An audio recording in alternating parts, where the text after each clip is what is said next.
ನಮಸ್ಕಾರ. ಅಮೋಘ ವಾರ್ತೆಗಳಿಗೆ ಸ್ವಾಗತ. ನಾನು ಅಮೂಲ್ಯ ಬಿಎಂ ಶೆಟ್ಟಿ. ಇದೀಗ ಮುಖ್ಯಾಂಶಗಳು. ಹಿರಿಯನ ಮನವಿಗೆ ಸ್ಪಂದಿಸಿ ಕರ್ನಾಟಕವನ್ನು ರಕ್ಷಿಸಿ ರಾಜ್ಯಸಭೆಯಲ್ಲಿ ಗದ್ಗದಿತರಾದ ಮಾಜಿ ಪ್ರಧಾನಿ ಎಚ್.ಡಿ. ದೇವೇಗೌಡರು.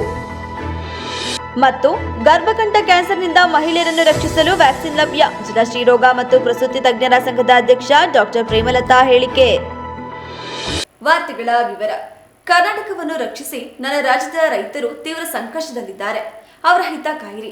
ಈ ವೃದ್ಧನ ಮನವಿಗೆ ಮಾನವೀಯತೆಯಿಂದ ಸ್ಪಂದಿಸಿ ಎಂದು ಮಾಜಿ ಪ್ರಧಾನಿ ಎಚ್.ಡಿ. ದೇವೇಗೌಡರು ಹೇಳಿದರು. ಸಂಸತ್ ಅಧಿವೇಶನದಲ್ಲಿ ಮಾತನಾಡುತ್ತಾ ಕರ್ನಾಟಕದಲ್ಲಿ ಕುಡಿಯುವ ನೀರಿನ ಸಮಸ್ಯೆ ಗಂಭೀರವಾಗಿದೆ. ರಾಜ್ಯದ ಅನೇಕ ನೀರಾವರಿ ಯೋಜನೆಗಳು ನೆನೆಗುದಿಗೆ ಬಿದ್ದಿವೆ. ಆ ಎಲ್ಲ ಯೋಜನೆಗಳಿಗೆ ಅನುಮೋದನೆ ನೀಡುವ ಮೂಲಕ ಕರ್ನಾಟಕ ಎದುರಿಸುತ್ತಿರುವ ಕುಡಿಯುವ ನೀರಿನ ಸಮಸ್ಯೆ ಪರಿಹರಿಸಿ. ನನ್ನ ರಾಜ್ಯಸಭಾ ಅವಧಿ ಇನ್ನೊಂದು ತಿಂಗಳಲ್ಲಿ ಮುಗಿಯಲಿದೆ. ನನ್ನ ರಾಜ್ಯದ ರೈತರು ತೀವ್ರ ಸಂಕಷ್ಟದಲ್ಲಿದ್ದಾರೆ. ಅವರ ಹಿತ ಕಾಯಿರಿ. ನಾವೆಲ್ಲರೂ ಮನುಷ್ಯರು. ಮಳೆ ಬಿದ್ದರೆ ನೀರು, ಇಲ್ಲವಾದರೆ ಇಲ್ಲ. ಈ ಸದನದ ಎಲ್ಲ ಸದಸ್ಯರು ಕರ್ನಾಟಕದ ರಕ್ಷಣೆ ಮಾಡಬೇಕು ಎಂಬುದಾಗಿ ನಾನು ಕೈ ಮುಗಿದು ಬೇಡುತ್ತೇನೆ. ಕರ್ನಾಟಕ ನಿರಂತರವಾಗಿ ನೆರೆ ರಾಜ್ಯಗಳ ಜೊತೆ ನೀರಾವರಿ ಹಕ್ಕಿಗಾಗಿ ಹೋರಾಟ ನಡೆಸುತ್ತಿದೆ. ನಾನು ಕೂಡ ನೀರಿಗಾಗಿ 65 ವರ್ಷಗಳಿಂದ ಹೋರಾಟ ನಡೆಸುತ್ತಾ ಬಂದಿದ್ದೇನೆ. ಈ ಸದನದಲ್ಲಿ ನಾನು ನ್ಯಾಯ ಮಂಡಳಿಗಳು ನೀಡಿರುವ ತೀರ್ಪುಗಳ ಬಗ್ಗೆ ಚರ್ಚಿಸಲು ಬಯಸುವುದಿಲ್ಲ. ಕರ್ನಾಟಕ ರಾಜ್ಯಕ್ಕೆ ನೀರಿನದೇ ಬಹುದೊಡ್ಡ ಬಿಕ್ಕಟ್ಟಾಗಿದೆ ಎಂದು ಹೇಳಿದರು. Sir, drinking water is a major problem, sir. Sir, we're all human beings. Rain given water. Sir, Karnataka people, on one side, Tamil Nadu. On the other side, Andhra Pradesh. On the other side, Goa. We don't know, sir. I am struggling from last 65 years. I moved a resolution in the assembly and passed a resolution unanimously. I was an independent member on what has happened about the Kaveri dispute. Sir, today is the fag end of my life. Fag end. I don't want to talk anything because the election is there. The election is there. I know that. I don't want to talk on this issue. I only appealed to this August House. I only appealed whether I will be here or not. My term may be over by another 1 month. Please, take care of Karnataka. You are there. You are there, brother. You are one of the talented person. One of the talented person. Why don't you speak? What has happened to you people? Please, knowing full well about the suffering of the farmer, the drinking water, sir, with folded hands, I beg of you, sir. I am with you. I will stand by with you. I have given an open promise. My son is in your cabinet. I am not going to make any change. Please see that the problem of the drinking water is solved. I will be grateful for you, sir, for having given me this much of time to speak. As an old man, you have taken sympathy on me. I am grateful to you, sir. Thank you very much. ಕೊರಳ ಕ್ಯಾನ್ಸರ್ನಿಂದ ಮಹಿಳೆಯರನ್ನು ಕಾಪಾಡಲು vaccine ಲಭ್ಯವಿದ್ದು 9 ರಿಂದ 14 ವರ್ಷದೊಳಗಿನ ಮಕ್ಕಳಿಗೆ ನೀಡುವ ಮೂಲಕ ಕಾಯಿಲೆಯಿಂದ ದೂರವಿರಬಹುದು ಎಂದು ಶ್ರೀರೋಗ ಮತ್ತು ಪ್ರಸೂತಿ ತಜ್ಞರ ಸಂಘದ ಜಿಲ್ಲಾ ಅಧ್ಯಕ್ಷೆ ಡಾಕ್ಟರ್ ಪ್ರೇಮಲತಾ ಹೇಳಿದರು. ಜಿಲ್ಲಾ ಕಾರ್ಯನಿರತ ಪತ್ರಕರ್ತರ ಸಂಘದ ಕಚೇರಿಯಲ್ಲಿ ರಾಧಮ್ಮ ಜನಸ್ಪಂದನ ದಿವಾಕರ ಸೇವಾ ಪ್ರತಿಷ್ಠಾನ, ಎಚ್ಡಿಆರ್ ಹೆಲ್ತ್ ಕೇರ್ ಫೌಂಡೇಶನ್ ಹಾಗೂ ಜಿಲ್ಲಾ ಶ್ರೀರೋಗ ಹಾಗೂ ಪ್ರಸೂತಿ ತಜ್ಞರ ಸಂಘದಿಂದ ಹಮ್ಮಿಕೊಂಡಿದ್ದ HPV ಲಸಿಕೆ ಹಾಕುವ ಹಾಗೂ ಅರಿವು ಕಾರ್ಯಕ್ರಮದಲ್ಲಿ ಮಾತನಾಡಿದ ಅವರು, ಜಿಲ್ಲೆಯಲ್ಲಿ ಕಳೆದ 1 ವರ್ಷದಲ್ಲಿ 3,000 ಮಕ್ಕಳಿಗೆ HPV ಲಸಿಕೆ ಹಾಕಲಾಗಿದೆ. ಗರ್ಭಾಶಯ ಕೊರಳ ಕ್ಯಾನ್ಸರ್ ಚಿಕಿತ್ಸೆಗಾಗಿ ಜನರು ವೈದ್ಯರ ಬಳಿ ಬರುವುದಿಲ್ಲ.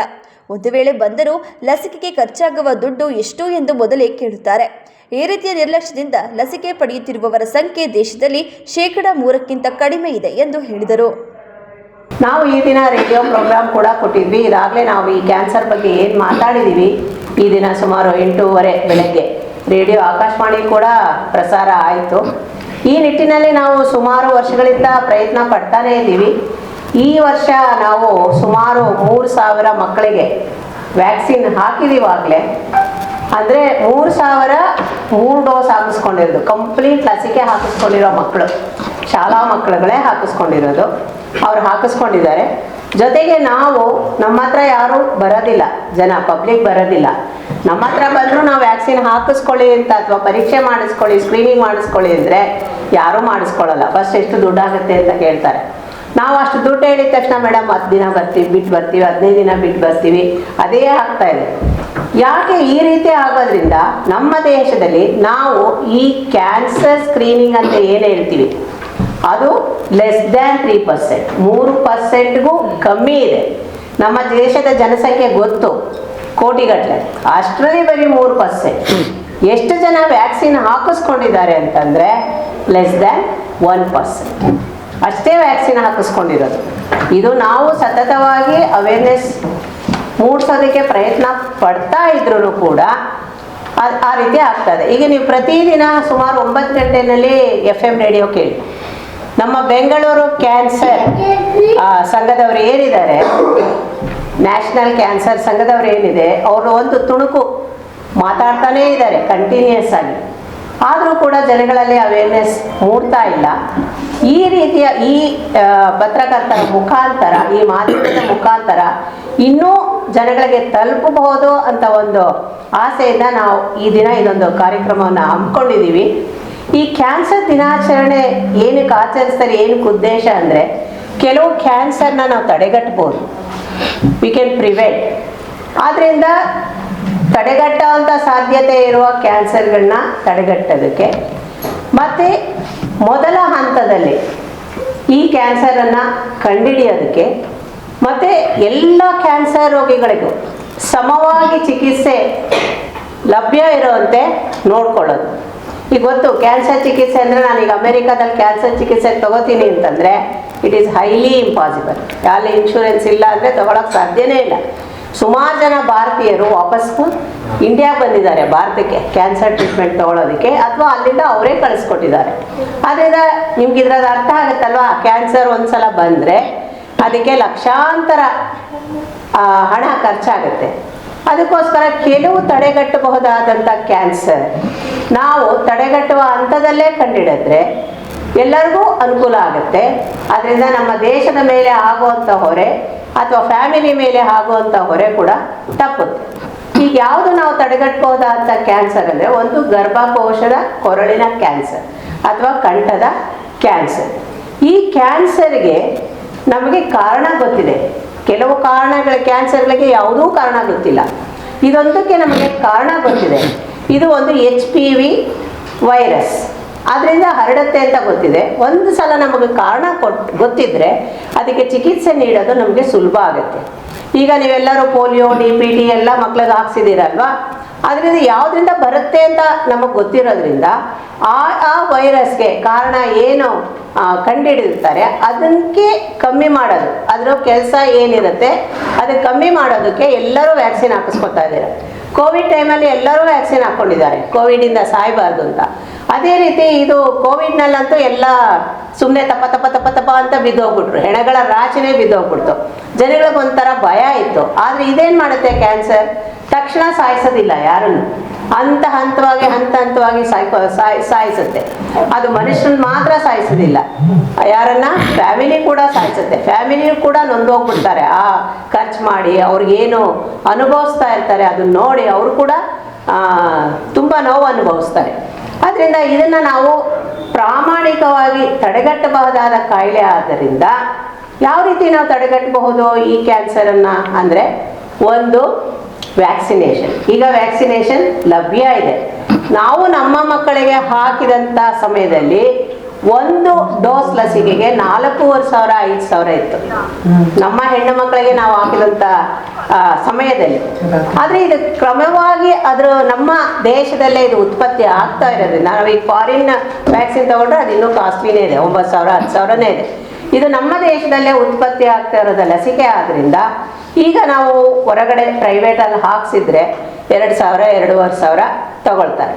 ನಾವು ಇದನ್ನು ಸುಮಾರು 6 ತಿಂಗಳಿಂದ ಕ್ಯಾಂಪ್ಗಳನ್ನ ಕಂಡಕ್ಟ್ ಮಾಡಿ ನಾವು ಆ ಕಂಪ್ನಿಯವ್ರ ಜೊತೆ ಡೈರೆಕ್ಟಾಗಿ ಮಾತಾಡಿ ಅಥವಾ ಇವ್ರು ಹೇಮಂತ್ ಕುಮಾರ್ ಹೇಳ್ದಂಗೆ ಇದು ಫೌಂಡೇಶನ್ ಆರ್ಟಿಸ್ಟ್ ಅವ್ರ ಮೂಲಕ ಅವರು ಕಮ್ಮಿ ದುಡ್ಡಿಗೆ ಅದನ್ನು ಸಪ್ಲೈ ಮಾಡಿದ್ರಿಂದ ನಾವು ಈ ಮಕ್ಕಳಿಗೆ ವ್ಯಾಕ್ಸಿನ್ ಕೊಡೋದಕ್ಕೆ ಸಾಧ್ಯ ಆಗಿದೆ. ನಾವು ಹಾಸನ ಜಿಲ್ಲೆಯಲ್ಲಿ ಸುಮಾರು ಹಳ್ಳಿಗಳಲ್ಲಿ ಮತ್ತು ಈ ಪಟ್ಟಣದಲ್ಲಿ ಎಲ್ಲ ಮಕ್ಕಳಿಗೂ ಈ ವ್ಯಾಕ್ಸಿನ್ ಹಾಕ್ಸಿದ್ದೀವಿ.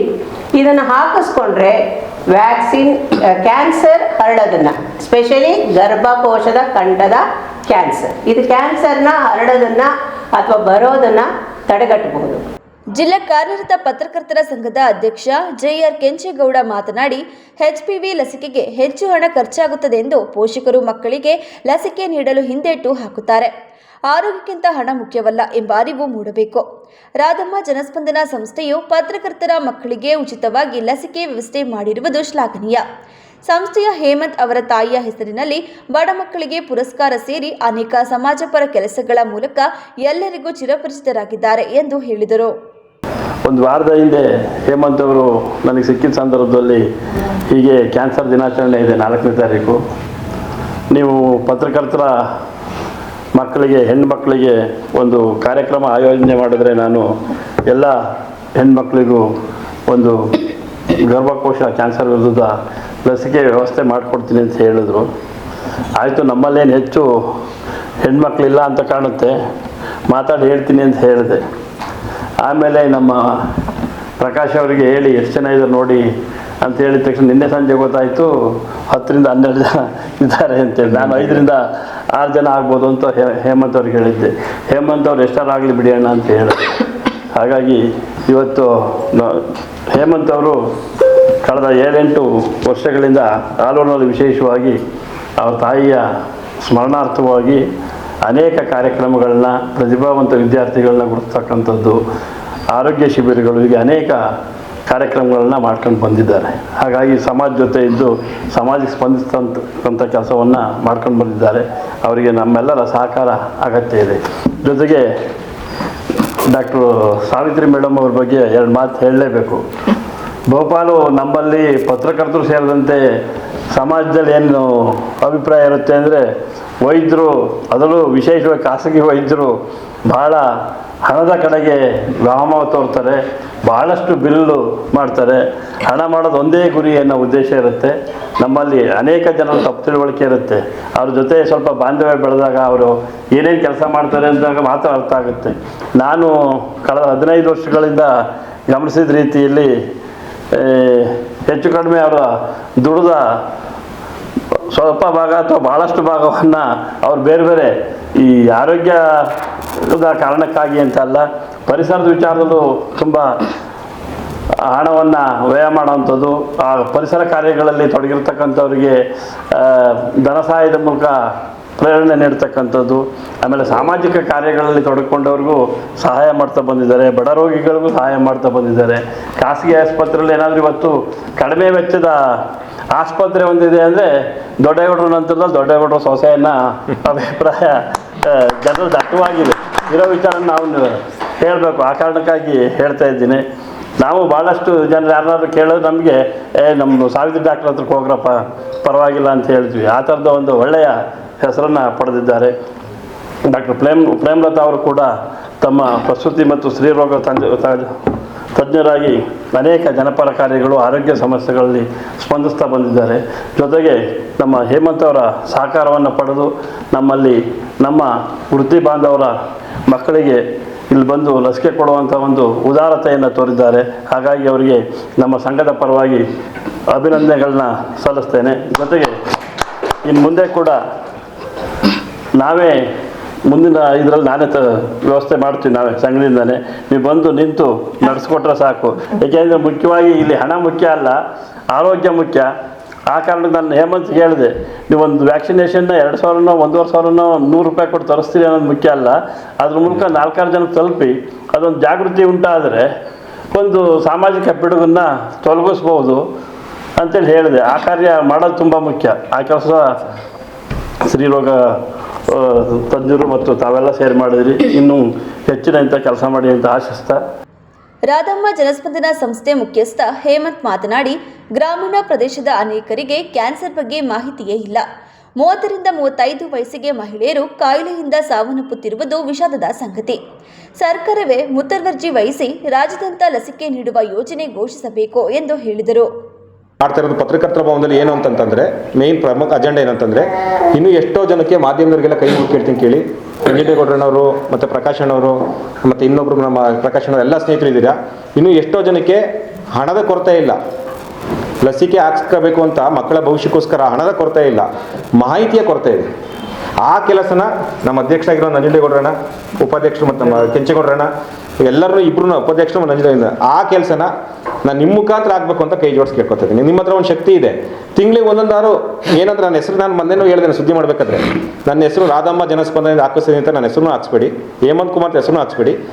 ಗರ್ಭಕೋಶ ಕ್ಯಾನ್ಸರು ಅದ್ರ ಸಮಸ್ಯೆಗಳೇನು? 7 ನಿಮಿಷಕ್ಕೊಬ್ಬರು ಮಹಿಳೆ ಸಾಯ್ತಾ ಇದ್ದಾರೆ. 7 ನಿಮಿಷಕ್ಕೊಬ್ಬರು ಮಹಿಳೆ ಸಾಯ್ತಾ ಇದ್ದಾರೆ. ನಮ್ಮ ದೇಶ ರೆಡ್ ಝೋನಲ್ಲಿದೆ ಅಂತ ವಿಶ್ವಸಂಸ್ಥೆ ಹೇಳಿದೆ. ಅದನ್ನು ಈಗಾಗಲೇ ವೈದ್ಯಕೀಯ ಮಂಡಳಿಯವರು ಸ್ಪಷ್ಟಪಡಿಸಿ ಇವರೆಲ್ಲ ಖಾಸಗಿ ಆಸ್ಪತ್ರೆಗಳು ಕೂಡ ಅದನ್ನು ತಡೆಗಟ್ಟಬೇಕು ಅಂತ ವೈಯಕ್ತಿಕವಾಗಿ ದುಡಿತಾ ಇದ್ದಾರೆ. ಇಂಥ ವೈದ್ಯರ ಏನು ಕೊಡ್ತಾರಲ್ಲ, ಸ್ಕ್ರಿಪ್ಟ್ ಕೊಟ್ಟಿದ್ದಾರಲ್ಲ, ಮನೆ ಕಳಿಸ್ಕೊಟ್ಟಿದ್ರು ಪ್ರೇಮಲತಾ ಮೇಡಮ್ ಅವರು, ಅದನ್ನು ನಾನು ಎಲ್ಲರಿಗೂ ಇವ್ರಿಗೂ ಕಳಿಸಿದ್ದೀನಿ, ನಂಜುಂಡೇಗೌಡರಿಗೂ ಕಳಿಸಿದ್ದೀನಿ, ನಮ್ಮ ರವೀಣವ್ರಿಗೂ ಕಳಿಸಿದ್ದೀನಿ. ಅಂಥದ್ದನ್ನು ನಿಮ್ಮ ಕೈಲಿ ಶಕ್ತಿ ಇದೆ, ತುಂಬ ಸುದ್ದಿಗಳನ್ನ ಮಾಡ್ತೀರಾ, ಅದನ್ನು ಮಾಹಿತಿ ಕೊಡಿ. ಯಾಕಂದರೆ ನಮ್ಮ ಹತ್ರ ಈಗ ಏನಿದೆ ಹಣಕಾಸು ಚೌಕಟ್ಟಿನಲ್ಲಿ ನಾವು ಇಲ್ಲಿ ನೋಡಿ ರಾಧಮ್ಮ ಜನಸ್ಪಂದನ ಅಂತ ಕೆಳಗಡೆ ದಿವಾಕರ್ ಅಸೋಸಿಯೇಷನ್ ಅಂತ ಇದೆ. ಅವ್ರು ಮುಂಚೆ 500 ರೂಪಾಯಿ ಕೊಡ್ತಾಯಿದ್ರು ವ್ಯಾಕ್ಸಿನ್ನ ನಮಗೆ. ನಾನು 400 ಹಾಕ್ಸ್ಬೇಕಾದ್ರೆ ಸ್ಟಾರ್ಟ್ ಮಾಡಿದಾಗ ಜೂನಲ್ಲಿ ನನಗೆ 500 ರೂಪಾಯಿ ಕೊಡ್ತಾಯಿದ್ರು ಸಬ್ಸಿಡಿ ಎಲ್ಲ ಕಳೆದ ವಿದ್ಯಾರ್ಥಿಗಳಿಗೆ ಅಂತ. ಅದರ ಬೆಲೆ 2,500 ರೂಪಾಯಿ ಇತ್ತು ಅವಾಗ. ಅದಾದಮೇಲೆ ಇವಾಗ ಹಾಕಿಸ್ತಾ ಇದ್ದೀನಲ್ಲ, ಇದೇ ಫಸ್ಟ್ ಕ್ಯಾಂಪ್. ಈಗ ನಾನು ಆ ಬೆಲೆ ಜಾಸ್ತಿ 1,250 ರೂಪಾಯಿ ಕೊಟ್ಟು ನಿನ್ನೆ ಬಿಲ್ ಬಂದಿದೆ ನನಗೆ. 1,205 ರೂಪಾಯಿ ಒಂದು ಮಗುಗೆ ನಾನು ಈಗ ಕಟ್ಟಬೇಕಾದ್ರೆ ಅಮೌಂಟು ವ್ಯಾಕ್ಸಿನ್ಗೆ. ಡೈರೆಕ್ಟ್ ಹಾಕ್ಸೋದಾದ್ರೆ ಎಷ್ಟು ಅಂತ? ಡೈರೆಕ್ಟಾಗಿ ಹಾಕ್ಸೋದಾದ್ರೆ ನಿಮಗೆ 2,500 ರೂಪಾಯಿ ಆಗುತ್ತಲ್ಲ ಮೇಡಮ್? 2,000 ಈಗ ಬಟ್ ನಮಗೂ 2,000 ಆಗುತ್ತೆ. ಬಟ್ ಏನು ಅಂತಂದರೆ ಡಿಸ್ಕೌಂಟ್ ವ್ಯಾಲ್ಯೂ ಬಂದು ನನಗೆ 750 ರೂಪಾಯಿ ಕೊಡ್ತಾ ಇದ್ದಾರೆ. 1,250 ರೂಪಾಯಿ ಇವಾಗ ನಾನು ಇದು ಮಾಡಬೇಕಾಗಿರೋದು. ಎಷ್ಟೋ ಜನ ಮಧ್ಯ ಭಾಗದಲ್ಲಿ ರಾಯರಕೊಪ್ಪಲ ಭಾಗದಲ್ಲಿ ಏನಿದೆ ಗೊತ್ತಾ, ಡಾಕ್ಟ್ರ್ ಮುಂದೆನೇ ಸರ್ ನಮ್ಗೆ ಹಣದ ಉಚಿತ ಬೇಡ, ಈ ಥರ ವ್ಯಾಕ್ಸಿನ್ ಇದೆ ಮಗುಗೆ ಹಾಕ್ಸ್ಬೇಕು ಅನ್ನೋ ಮಾಹಿತಿನೇ ನಮಗೆ ಗೊತ್ತಿಲ್ಲ ಅಂತ ತುಂಬ ಜನ ಹೇಳಿದರು. ನಾನು ಇವತ್ತು ಪತ್ರಕರ್ತರ ಭವನದಲ್ಲಿ ನಾನು ಕಾರ್ಯಕ್ರಮ ಮಾಡ್ತಿರೋ ಉದ್ದೇಶ ಏನು ಅಂತಂದರೆ ಈ ಅವೇರ್ನೆಸ್ ಮೆಸೇಜು ನಿಮ್ಮ ಮುಖಾಂತರ ರವೀಣ ಮತ್ತು ಅಣ್ಣ ನಿಮ್ಮ ಹತ್ರ ಲೋಕಲ್ ಪತ್ರಿಕೆಗಳಿದ್ದಾವೆ, ಸ್ಥಳೀಯ ಪತ್ರಿಕೆಗಳು, ಪ್ರಕಾಶ್ ಅಣ್ಣ ಅವರು ನಿಮ್ಮದು ಪತ್ರಿಕೆ ತಿಂಗಳಿಗೆ ಒಂದೊಂದು ಬಾರಿ ಅಣ್ಣ ಇದೆ ಅವೇರ್ನೆಸ್ ಮೆಸೇಜ್ಗಳನ್ನ ಚಿಕ್ಕದಾಗಿ ಒಂದು ಟೈಪ್ ಮಾಡಿ ಒಂದು ಹಾಕಿ ಅಂತ ನಾನು ವಿಶ್ವ ಕ್ಯಾನ್ಸರ್ ದಿನಾಚರಣೆ ದಿನ ನಿಮ್ಮ ಸಹಕಾರ ಅಂತ ಇದ್ದರೆ ಇಂಥ ವ್ಯಾಕ್ಸಿನ್ ಬಂದಿದ್ದು ಕೂಡ ಕ್ಯಾನ್ಸರ್ನ ಹೊಡೆದಾಕ್ಬೋದು. ವೈದ್ಯರು ಹೇಳ್ತಾನೆ ಇರ್ತಾರೆ, ಅವ್ರು ಕೆಲಸ ಮಾಡ್ತಾನೆ ಇರ್ತಾರೆ. ತುಂಬ ಬುದ್ಧಿವಂತರು ಏನು ಮಾಡ್ತಾರೆ, ವೈದ್ಯ ಹತ್ರ ಹುಡಿಕೊಂಡು ಹೋಗಿ ಹಾಕ್ಸ್ಕೊತಾರೆ, ನನ್ನ ಮಗು ಮುಂದಿನ ಚೆನ್ನಾಗಿರ್ಲಿಯಪ್ಪ, 40 ಲಕ್ಷ 50 ಲಕ್ಷ 1 ಕೋಟಿ ಬಂದರೂ ಅವರು ಉಳ್ಕೊಳಕ್ಕಾಗಲ್ಲ ಅಂತ. ಇವತ್ತು ನೀವೆಲ್ಲ ಬಂದಿರೋದು ನಿಮ್ಮ ಮಗು ಚೆನ್ನಾಗಿದ್ರೆ ನಿಮ್ಮ ಕುಟುಂಬ ಯಶಸ್ವಿಯಾಗಿ ನಡೆಯುತ್ತೆ ಅಂತ. ಆ ದೃಷ್ಟಿಯಲ್ಲಿ ಕಾರ್ಯಕ್ರಮಕ್ಕೆ ವೇದಿಕೆ ಕೊಟ್ಕೊಂಡ್ರೆ ವಿಶೇಷವಾಗಿ ಧನ್ಯವಾದ ಹೇಳ್ತೀನಿ. ನೂತನ ಅಧ್ಯಕ್ಷರು ನಮ್ಮ ತಾಲೂಕಿನವರೇ ಕೆಂಚೇಗೌಡರಣ್ಣವರು ಇಂಥ ಭವನದಲ್ಲಿ ಅದನ್ನು ಕಾರ್ಯಕ್ರಮಕ್ಕೆ ನಮಗೆ ಅವಕಾಶ ಮಾಡಿಕೊಟ್ಟಿರೋದಕ್ಕೆ ವಿಶೇಷವಾಗಿ ಅವ್ರಿಗೆ ಧನ್ಯವಾದಗಳು. ಮತ್ತು ಸಾವಿತ್ರಿ ಮೇಡಮ್ ಅವರು, ಮತ್ತು ಪ್ರೇಮಲತಾ ಮೇಡಮ್ ಅವರು, ಮತ್ತು ಇಂಪನ ಮೇಡಮ್ ಅವರು, ಪ್ರತೀಕ್ಷಾ ಮೇಡಮ್ ಅವರು ಗ್ರಾಮೀಣ ಭಾಗಕ್ಕೂ ಕೂಡ ಬಂದಿದ್ದೀರಾ. ಕೆಲಸ ಕಾರ್ಯ ಬಿಟ್ಟು ನಾವಿಡೋ ಸಮಯಕ್ಕೆ ಬಂದಿದ್ದೀರಾ. ವಿಶ್ವ ಕ್ಯಾನ್ಸರ್ ದಿನಾಚರಣೆ ದಿನ ಸರ್ ನಾವಿಡೋ ಡೇಟಿಗೆ ನೀವು ಮಾಡಿ ಅಂತ ಅವ್ರು ಕೇಳಲಿಲ್ಲ ವೈದ್ಯರು. ಸರ್ ನೀವು ಯಾವ ಟೈಮಿಗೆ ಮಾಡ್ತೀರಾ ಆ ಟೈಮಿಗೆ ಬರ್ತೀನಿ ಅಂತ ಹೇಳಿದ್ರು.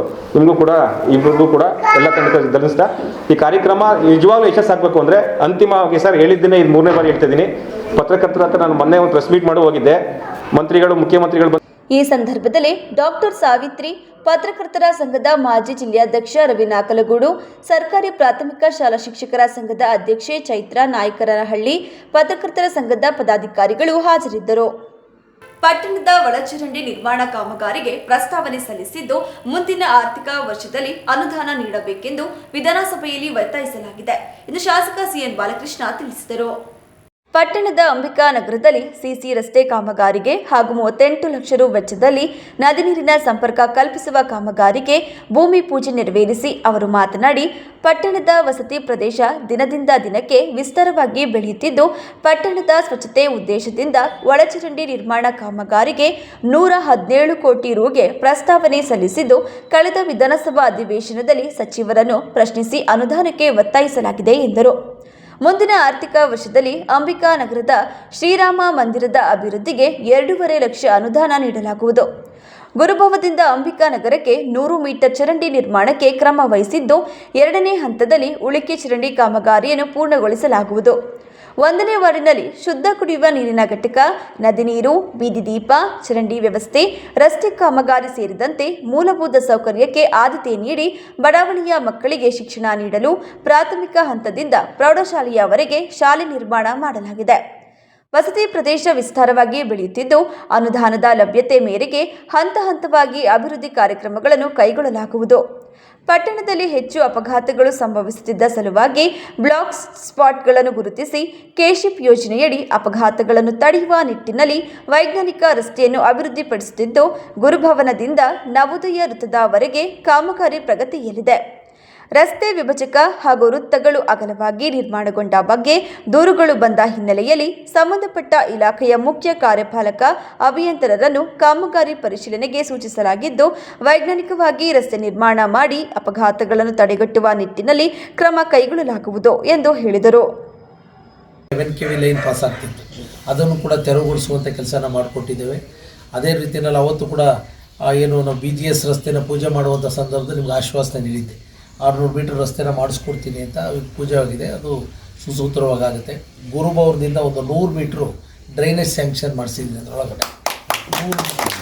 ಆಮೇಲೆ 2ನೇ ಹಂತದಲ್ಲಿ ಅದು ಒಂದೇ ಸಲ ಎಲ್ಲನೂ ಮಾಡೋಕ್ಕೆ ಕೆಳಗಡೆಯಿಂದ ಮಾಡೋಣ, ಉಳಿದಿರ್ತಕ್ಕಂಥದ್ದು 2ನೇ ಹಂತದಲ್ಲಿ ಅದನ್ನು ಮುಂದುವರಿಸ್ಕೊಡುವಂಥದ್ದಕ್ಕೆ ಅವಕಾಶವನ್ನು ಮಾಡಿಕೊಡ್ತೀವಿ. ಸುರೇಶು ಸದಸ್ಯ ಆದಂಥ ಅವಧಿನಲ್ಲಿ ಬಹುಶಃ ಗೂರ್ಮಾರಳ್ಳಿ ಗ್ರಾಮದ ಪರಿಮಿತಿಯಲ್ಲೂ ಕೂಡ ಆಂಜನೇಯ ಸ್ವಾಮಿ ದೇವಾಲಯ ಅವೆಲ್ಲ ರಸ್ತೆಗಳು ಹಾಳಾಗಿದ್ದವು. ಎಲ್ಲ ರಸ್ತೆಗಳ ಅಭಿವೃದ್ಧಿಗೆ ಆದ್ಯತೆ ನೀಡಿದ್ವಿ. ಕೋಳಿಕಟ್ಟೆ ಇರ್ಬೋದು, ಮೇಲ್ಭಾಗ ಶ್ರೀರಾಮನಗರ ಇರ್ಬೋದು.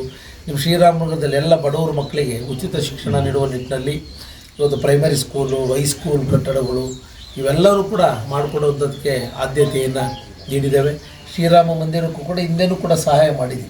ಹಿಂದೆ 2 ಲಕ್ಷ ಸೇರಿಸಿ ಅದಲ್ಲದೆ ದೇವರ ವಿಗ್ರಹಕ್ಕೂ ಕೂಡ ನಿಮ್ಮ ಕೋರಿಕೆಗಳು ಸಹಕಾರ ಮಾಡಿದ್ದೀವಿ.